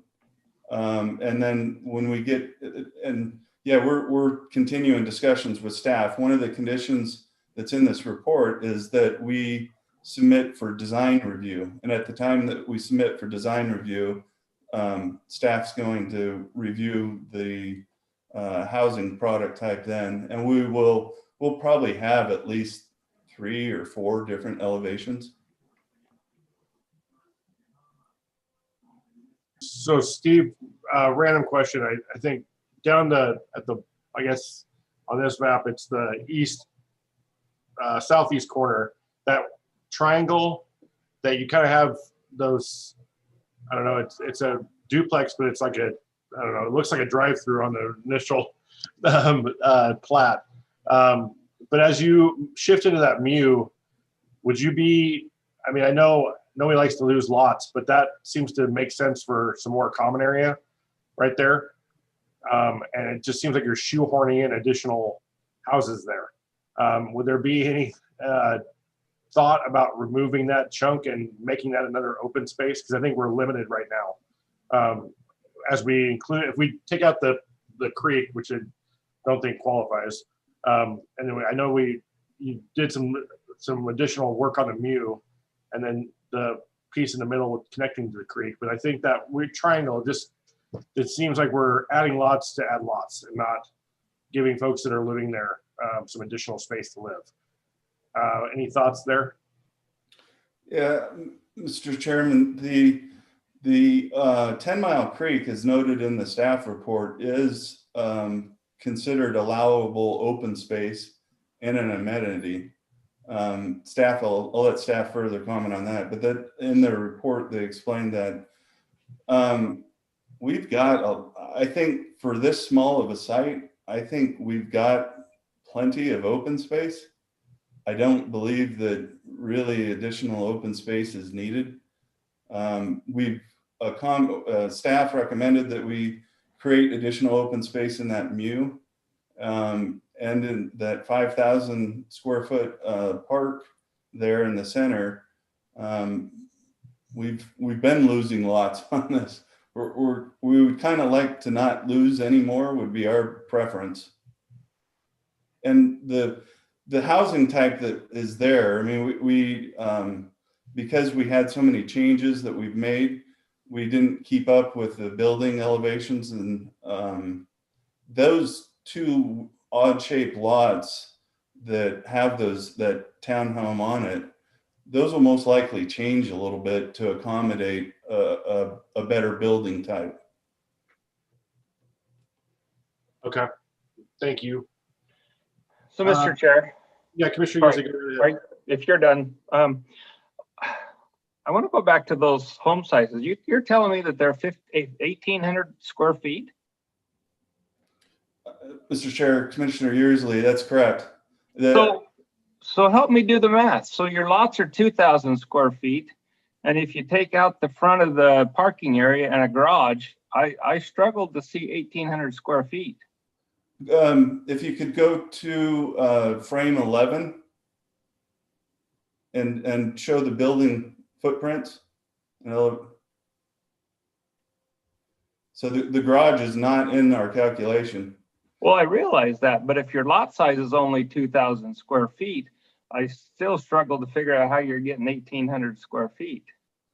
If you take out the upstairs is roughly 1,000 plus square feet. Downstairs, as you can see, the numbers are a little under 800. Okay. So Steve, just adding on to Commissioner Yearsley's comments, are these lot sizes that you shifted to with the mu? Now that you're with the PUD, you're under that. I mean, the ones that you're showing us, these elevations, do they fit on the lot sizes we shifted down to? Yes, Mr. Chairman, if you go to the PUD map, the new PUD that we sent, I've got the footprints showing on it, how that looks. So yes, to answer your question, they fit. Okay. Thank you. Additional questions for Mr. Arnold at this time?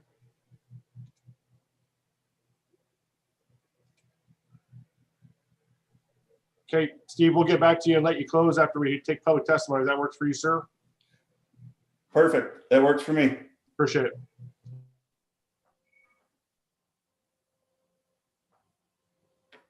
We appreciate it, Steve. Thanks. Madam Clerk, I know we have probably some folks in the audience, either in person or online, that would like to testify in this application. Do you want to start rolling down the list? Yes, Mr. Chair. First is Rose Crandall.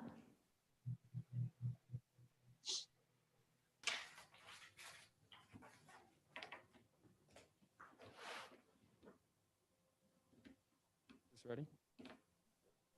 My name is Richard Crandall. I live at 1319 East Observation Street.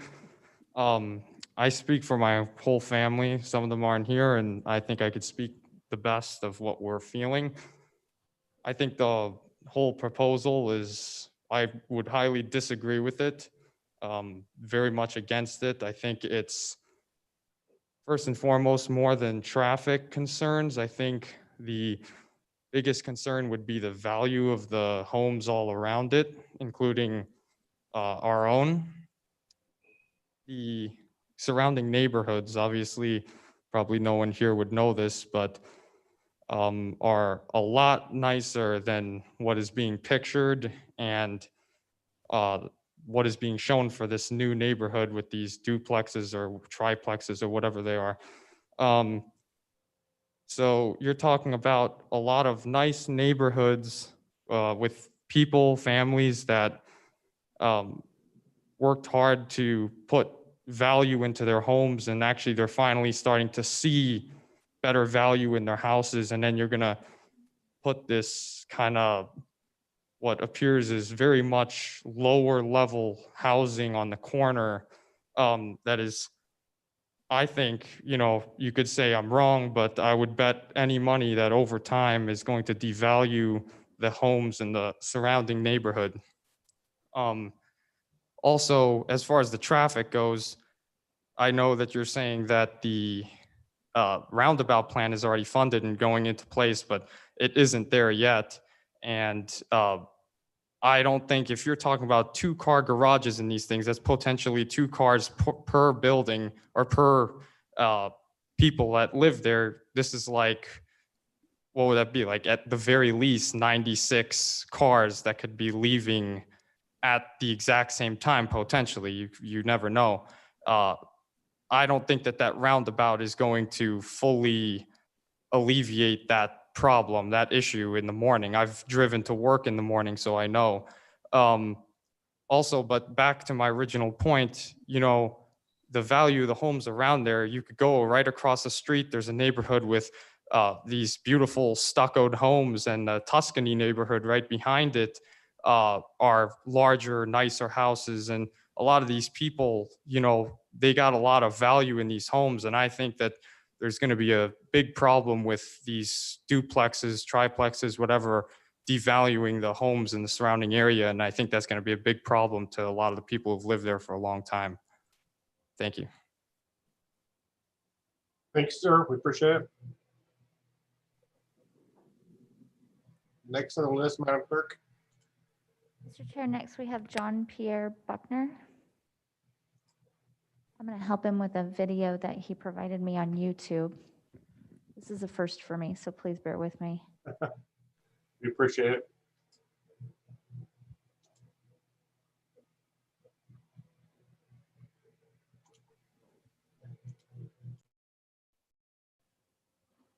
I will address that.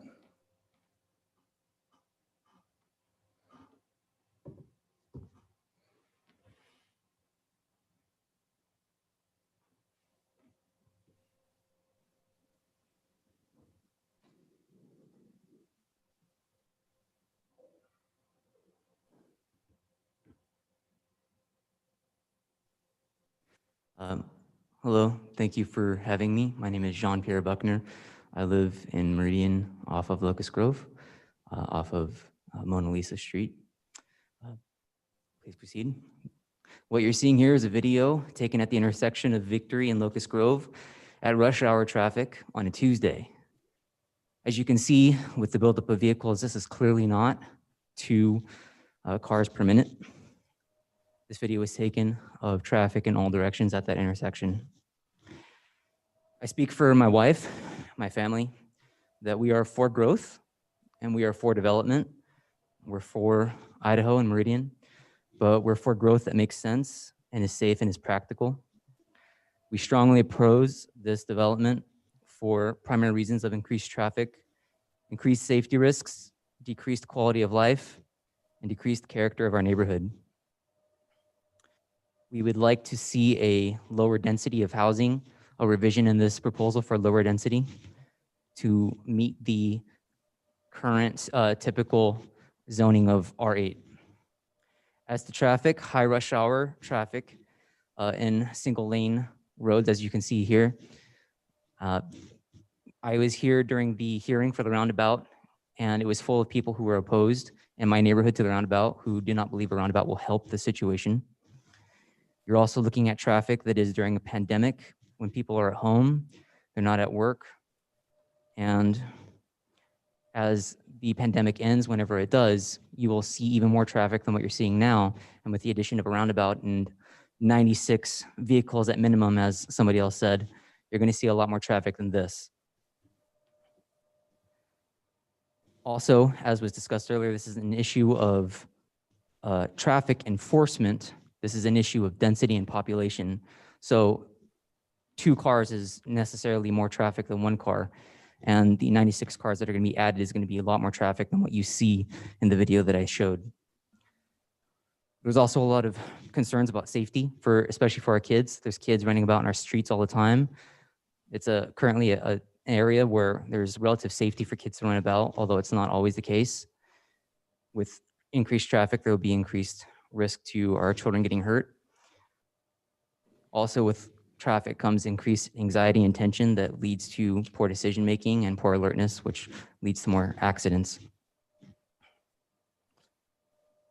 Also, increased traffic means a lesser quality of life. More time on the road due to traffic means less time with your family, less time at home. Sometimes I can pull out of my street onto Locust Grove and I have to sit there for minutes waiting for cars to pass by. And this isn't even rush hour traffic. I have to take the street down and try to find another route to where I want to go. I take Victory to work, and every day it's always full.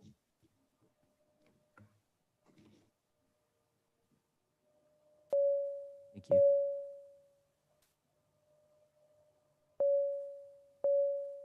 Thank you, sir. We appreciate your time and the visuals this evening that helped me. Thank you.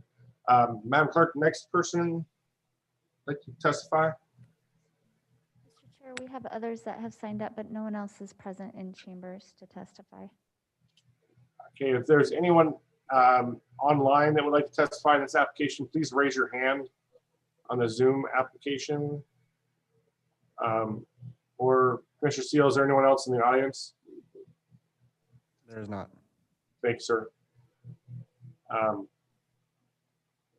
And we have a couple people that are in attendance on Zoom, but not raising their hand. So I just want to make sure we give you guys a chance. If you'd like to testify, please raise your hand. If not, we'll allow Mr. Arnold to close. Anyone have any questions for staff as we're waiting? Mr. Chair. Mr. Seal. Just one. Joe, do you know where the nearest R15, the next nearest R15 is in location to this? In relation to it, I should say. Commissioner Seal, members of the commission, let me check really quick. The next closest is to the west up against Meridian Road, so almost a mile away. Thank you. You're welcome. Commissioner Seal, I actually had the same exact question looking at the map, so thank you for asking. Mr. Arnold, would you like to come up and close, sir? Yes. Can you hear me? Yep, go right ahead. Okay. Yeah, growth is one of those things that no one likes, but it's happening. I think the biggest concern here is the traffic. All I have to say to comment on that is ACHD is the traffic authority for all the streets in Ada County. We do have an approved report from them. So they have taken into account the existing traffic, what we're going to add, and they've made their findings, and it's minimal. You know, I'm not denying that traffic backs up right now at the signal. I've done that, sat there while heading to a CUNA P&Z meeting, and it at the rush hour, there is some backing, but with the planned improvements out there, all of that goes away. And, you know, and then there's a whole bunch more capacity. The idea of this site not developing, it's just pushing development down somewhere else. And this is pretty much infill. You know, this is an appropriate use for the location, and the density is an appropriate density for what we're proposing. The neighboring lots, and I know this shouldn't be a consideration with the commission's decision, but speaking of value, I know that was a concern that came up. I mean, we're probably going to be selling these, and so not just development consultant work, we also market the subdivisions and do the real estate end as well. I'm looking at, we're probably going to be in that 225 to 230 range per square foot. So our project is actually going to increase the value of the neighboring subdivisions. It will not decrease value. That's a misnomer. So with the planned improvements out there and the value of our homes, I think the neighboring subdivisions are going to see very little impact from our development. And I'll stand on that and answer any questions that commission has. Thanks, Steve. Real quick question, and I'll open it up for my other commissioners to ask. You, in working with ACHD, you fixed the design so that it took into account the roundabout, correct? That's correct. If you look at how our layout is, they've got some weird curves in there. And then we actually, on the PUD map, you can see exactly how the roundabout fits on as it relates to development. Okay, I just want to make sure. I thought that was the case. I want to make sure that we, because they do have different designs for those things in different areas. I just want to make sure we use their design. We've been working directly with ACHD. They actually sent me the CAD files to insert into our drawing. Okay, appreciate that. Commissioners, we have questions for Mr. Arnold.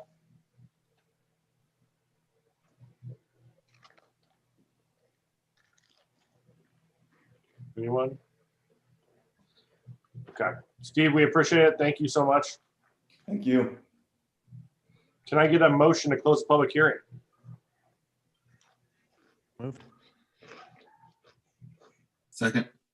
I have a motion and a second to close the public hearing on file number H 2020-0100. All those in favor say aye. Aye. Any opposed? The motion passes. The application is properly before you, team. Any thoughts? Want to lead off? Mr. Chairman, so I'll step up first. Right ahead. So I do live in this area, and I live off of Eagle, not off of Locust Grove, but I look at this, and my personal feeling on this is they're trying to shoehorn as many lots in this as they can and walk away with it afterwards and leave the mess to the homeowners. I think they need to lose about 8 to 10 homes because I think it's way too dense. They're going to have issues with parking. You get that size of home, they're going to fill up their garage with stuff and then park in the street. And then when someone tries to come visit, they're not going to have any parking. you know, I think in certain areas, these are not a bad mix of homes, but I don't think that it fits in this area. I go back to the homes that we approved behind the old Norco off of Eagle and Ustick. And I thought that was a very appropriate area. And I think it works, but I don't think it works for this rural area. I honestly feel sorry for those homes in Tuscany that face this, because all they're going to see is a sea of apartments or townhomes or connected homes. It's just going to be a massive wall of home with very little breaks or no breaks at all. So I just can't, in good conscience, approve something to this dense in this small of an area and think that it's going to work out well. Thanks, sir. Commissioner Holland, you're off of mute. I get to calling you.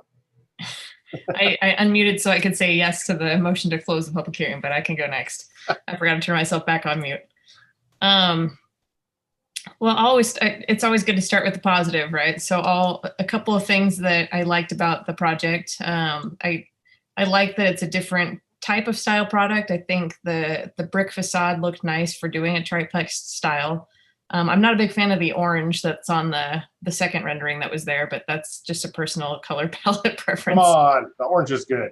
Well, some people might like it. It wasn't my favorite, but I did like the style, and I agree with what Commissioner Yearsley said. I think overall townhome projects in this kind of complex can be a good fit in certain spots of town. The challenge is this lot is a really weird lot.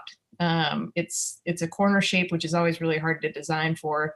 It's right on the corner of two pretty strong trafficked roads. My concern is a little bit less about the traffic side of things, but it is a little bit more about traffic flow within the site itself. Having one access and having so many different units in there can be a challenge.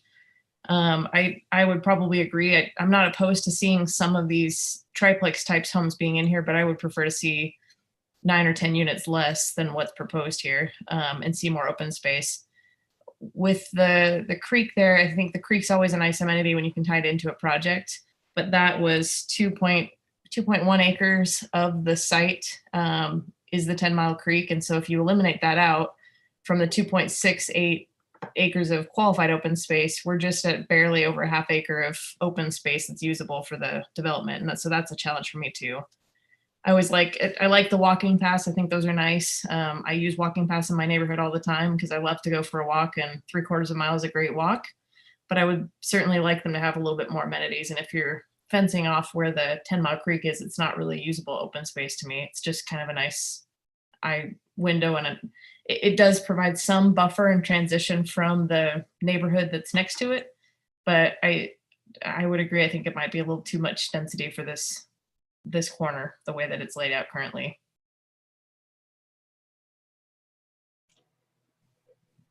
Additional thoughts, Commissioner Seal? Did you start? Yes.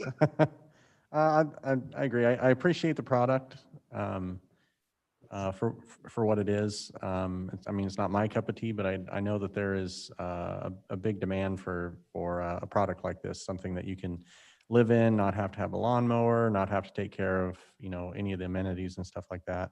I do like the pathways, but I do have some pretty big concerns in here. I mean, I know it's infill, which can lead to, certain concessions, but there just seems to be a lot of them happening where, the open space is, technically qualified, but they're going to fence it off so it's not even in use.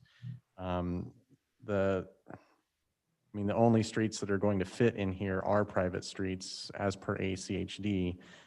Not that they recommend private streets anywhere, it's just that's really all that's going to work in here. And with that, I have concerns about, obviously parking that's in there. But I also have concerns about service vehicles, the trash trucks and stuff like that, trying to make their way in and out of this. I think that's going to, cause a lot of issues in there. And the nearest R15 being nearly a mile away. I know this this is another product type in the area. Again, I do like the product type for what it is, but I just think the density is too high for this particular, this particular application. The other thing there was some public feedback as far as where 10 Mile Creek crosses Locust Grove there. And basically, as soon as you come out of there on a bike or walking or anything, you can't cross that creek. There's no safe way to do it. I mean, I wouldn't do it, and I'm a pretty avid rider. So, I mean, there's some safety concerns as well as that. And that just has to do with, you know, again, the strangeness of the lot that's there. So I agree with a lot of what you just said. And I'm the weirdo that likes the product because I think it's very funky and cool. And I think we need more options in our community because we have a lot of the same in a lot of places as we've grown really quickly in our city. So I do like the product. I think it's cool. Even the orange, I like the orange. I do think there's a challenge here that you have a 2 or 3 acre component is tied up in that creek easement. And so you're shoving everything over and it makes that density go through the roof. And so I kind of am with Commissioner Yearsley. I think if you shrunk it down and actually gave everybody some space, it might work a little bit better. But I still think it's tough. There's not enough open space. Much like Commissioner Steele said, I totally agree. Rolling trash trucks through here is going to be challenging. And it is infill, and I think it's tough. It's a tough spot to put it, but I think making it worse by shoving everything in there and not giving people places to live outside their house and eliminating pads to park on and hoping to God like that the Mew is going to help us out and there's going to be more parking isn't going to work. I think we all know that the parking spots that are all there aren't going to be enough when there's no parking pads. I think Commissioner Yearsley is spot on with regards to people are going to use their garages for storage and they're going to have no parking pad on those houses with the Mew. And they're going to be trying to park on a private road that you can't park on. And so that puts us in a really rough spot. So additional thoughts, Commissioner Grover, Commissioner Carville, anybody want to weigh it back in? Mr. Chair, I actually have one more comment. No, I'm sure. Go ahead. So I know a couple of us served on the comprehensive plan committee too. And I know a lot of the people that were from the Southern Rim Coalition and kind of the South Meridian area showed up to testify in the way that they wanted to see this area kind of develop in. And there was a lot of preference for lower density product. And I'm not saying that I'm not opposed to high density product. I think it makes sense in a lot of places and it's good to have diversity. And I'm like you, even though I don't like the orange, I do like the product and I think it's a good style and we need more of it. It's just a tough spot. And I think there were 36 pieces of written testimony in there. Most of them were saying that they weren't in favor of the project. So that's always tough too when the community speaks out against something. Mr. Chair. You're muted, but I think you said my name.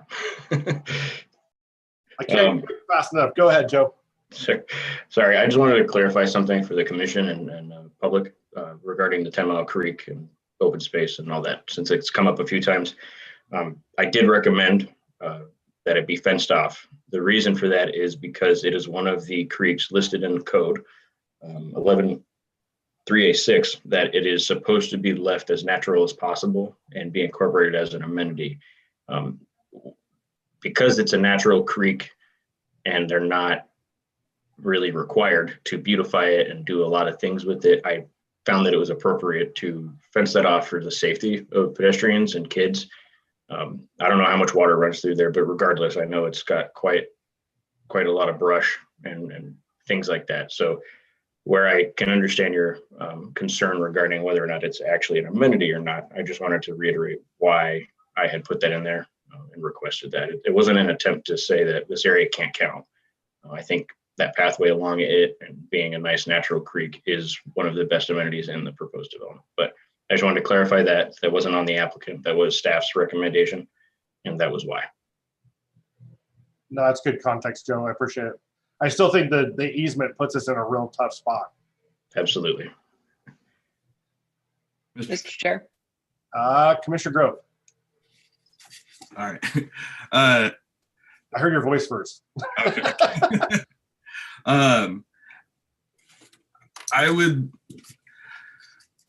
I think I'm getting to the same place that everyone who spoke so far has gotten to, though maybe in a slightly different path.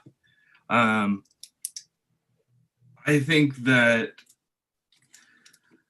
I like the density, but not in the configuration that they have it. I think that having a diverse product in a sea of sameness helps create a better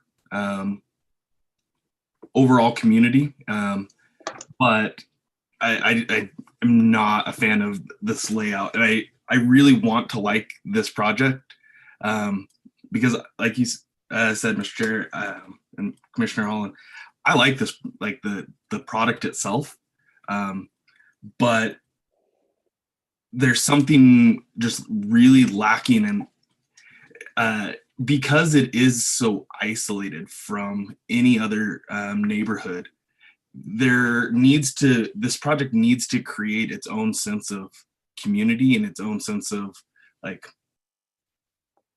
uniqueness that it can really build on, and because it doesn't have any other outlet to the rest of the community. And so it just feels stilted in how it's gone about it.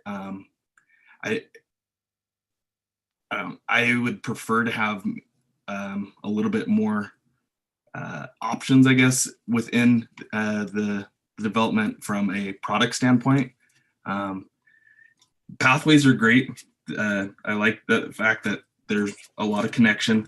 The open space, though, is a concern, and I think it comes back to that point of creating that internal sense of community with this development, and I don't see it as it's presented. I also, anytime we start talking about some of this stuff, looking at like the school project or projection there, like it's a concern that the citizens brought up. Also, something that is always important to keep an eye on with these things. And there was one other thing. I think, that's probably about all I have on this. I really want to like it because I like the design of the units themselves, but it just doesn't feel quite right. So it's funny because I always lean on my fellow commissioners to be eloquent where I'm not. But I think what you just said is exactly what the tough time I'm having is there's not a sense of place within it because it's so isolated. I think that was a really good point. So I have your similar feeling in that regard because I do like the product and I wanted to like it too when I first started looking at it. So Commissioner McCarville, I apologize. I cut you off earlier. So go right ahead, ma'am. That's okay. When I first looked through this, my immediate reaction was it was just a landlocked island. And so it kind of needs to stand on its own. I do think the fence is the right call because it is a big enough part of the waterway. But that does obviously limit the usefulness of what they're trying to use as open space. I like the extra patio space on these units. I like the individual ownership of the product. But I do think it's got to have some fewer lots to fit in here because the flow within itself, I don't think it's a huge traffic addition, but just being that landlocked by what's around it, the canal and that major intersection, not major, but major enough intersection, it needs to have better flow within. But I do like the product and I like the whole idea. Just a little bit fewer lots so that they can be considered. They don't necessarily have to be public streets, but just wide enough that they're usable streets. Agreed. So additional thoughts? Commissioner Yearsley, if you're talking, you're on mute. Sorry about that, Mr. Chair. just to kind of follow up with that, I think, everyone's kind of hit it right there. Is if you look at it, it does look like just a sea of homes with nothing else. And I think losing around 10 lots, you'd actually create a lot more open space, more community type style look that could be something that would be that could work. Because you could actually break up, along the pathway or along the creek, you could break up some of those homes to add some breaks and definitions and a little more open space in the center. I think would create a much better flow, a much better community, and I think it would look much better.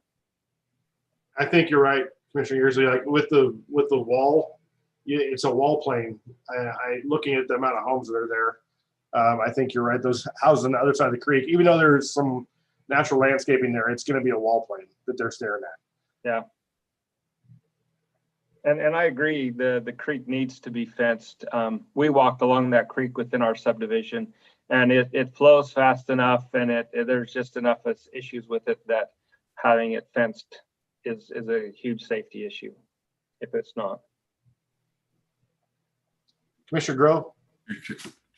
One thing that I wanted to say was I like what they've done with the parking callouts, the 3 spots, but it does feel like that is something that they could probably expand on with a site redesign. Keep some element of that. I just keep looking at this layout, and it calls for something like very unique, and it feels like something ordinary has been placed in it. With like the street just seems very, I don't know. I'm looking for something. It feels like they could do something kind of funky and really draw out what their elevations and like play with what they were already using. And I don't know how they get to that point. I don't know if it's alley load that empties into a large open space for all the homes or what that is, but something's just not there for me. So.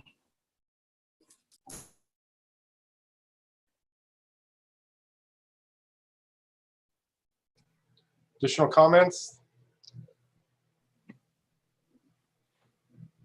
Motions are always in order, but want to make sure everybody gets their comments out there. Mr. Chair. Commissioner Hall. Are we at a point where we want to try and continue it and give the applicant a chance to come back to us with some other thoughts? Or are we at the place where we would prefer to give a recommendation of denial or a recommendation of approval with conditions that they eliminate a certain number of lots and replace it with open space? Happy to open it back up to let Steve come and talk. I think the last time we did this, it was the U-Stick project that never died. I'm happy to have that conversation with the applicant if we'd like to. Would that be the will of the commission? I think he has a sense of where we're going. Mr. Chair? Yeah, Commissioner Seal. One more comment before we do that, just on the open space piece of it, just because of what the product is. I mean, if this ultimately is the product that goes in there, I think we have to be careful because of what the product is. They're trying to cut down the amount of maintainable space that's in there. I mean, that seems to be the, somewhat of the goal of a lot of these products that are in there. So having the 10 Mile Creek there is basically eye candy. Is something they don't have to maintain, is not a bad thing for this type of product that's there. And I think if we try to get them to skin down too many lots, then now you have a lot more space that has to be maintained.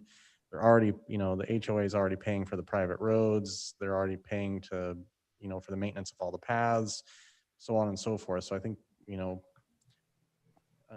I think it's I guess what I'm getting at is, my point is, I think it's a really great product. I just think it's in the wrong place, just because of the constraints that are around it. So I honestly, I don't know if we go, put them through a continuance at this point.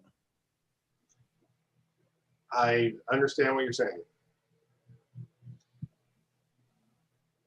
Additional thoughts around that? Because I'm with you. It may not be the right fit, but I'm also not willing to give them a recommendation of denial if they're willing to do some changing. And I know Joe probably doesn't need another continuance in his life, but Thank I you. want to make sure we're doing the right thing.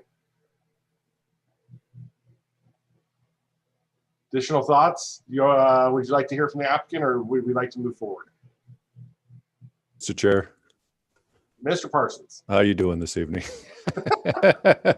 Good, sir. Well, I've been sitting back listening to the conversation, and I can tell you, Joe and I met with the applicant on numerous occasions, and obviously it's your purview to open up the public hearing, but we were informed that they did not want to lose any more lots than the 48. So I'm not sure if Steve's going to be open to that or not. But again, if that's still within your purview, but that was the information and communications that we've had, because we had this, we've been around this numerous times too, trying to figure out what's the best use for this site, because it is such an unusual piece of property, given the fact that it's at a major intersection with no other connectivity.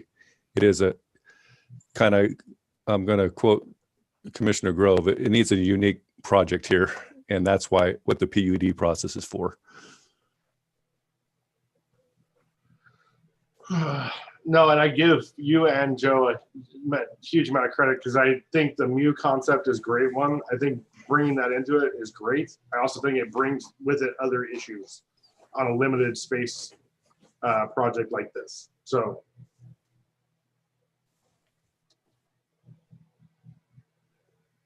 Fellow commissioners, what would you like to do?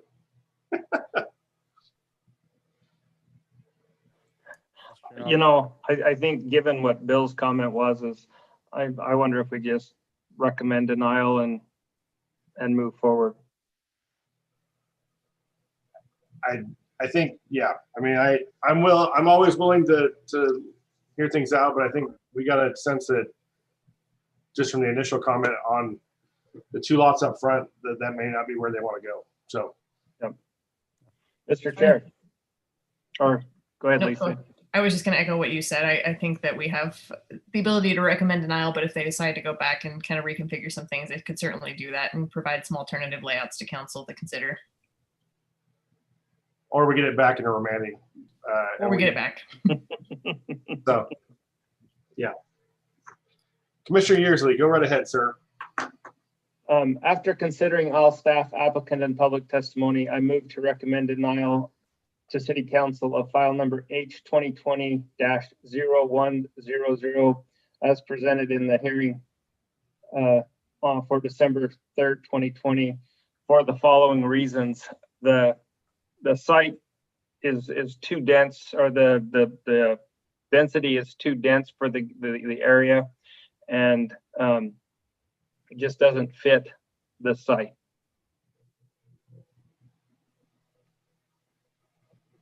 Second.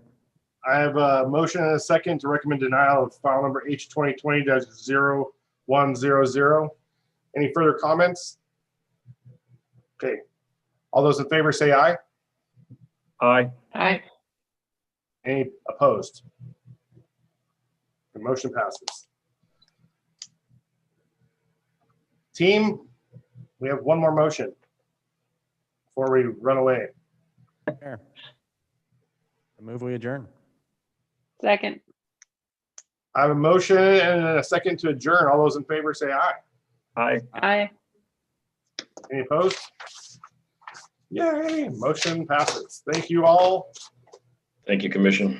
Thank you.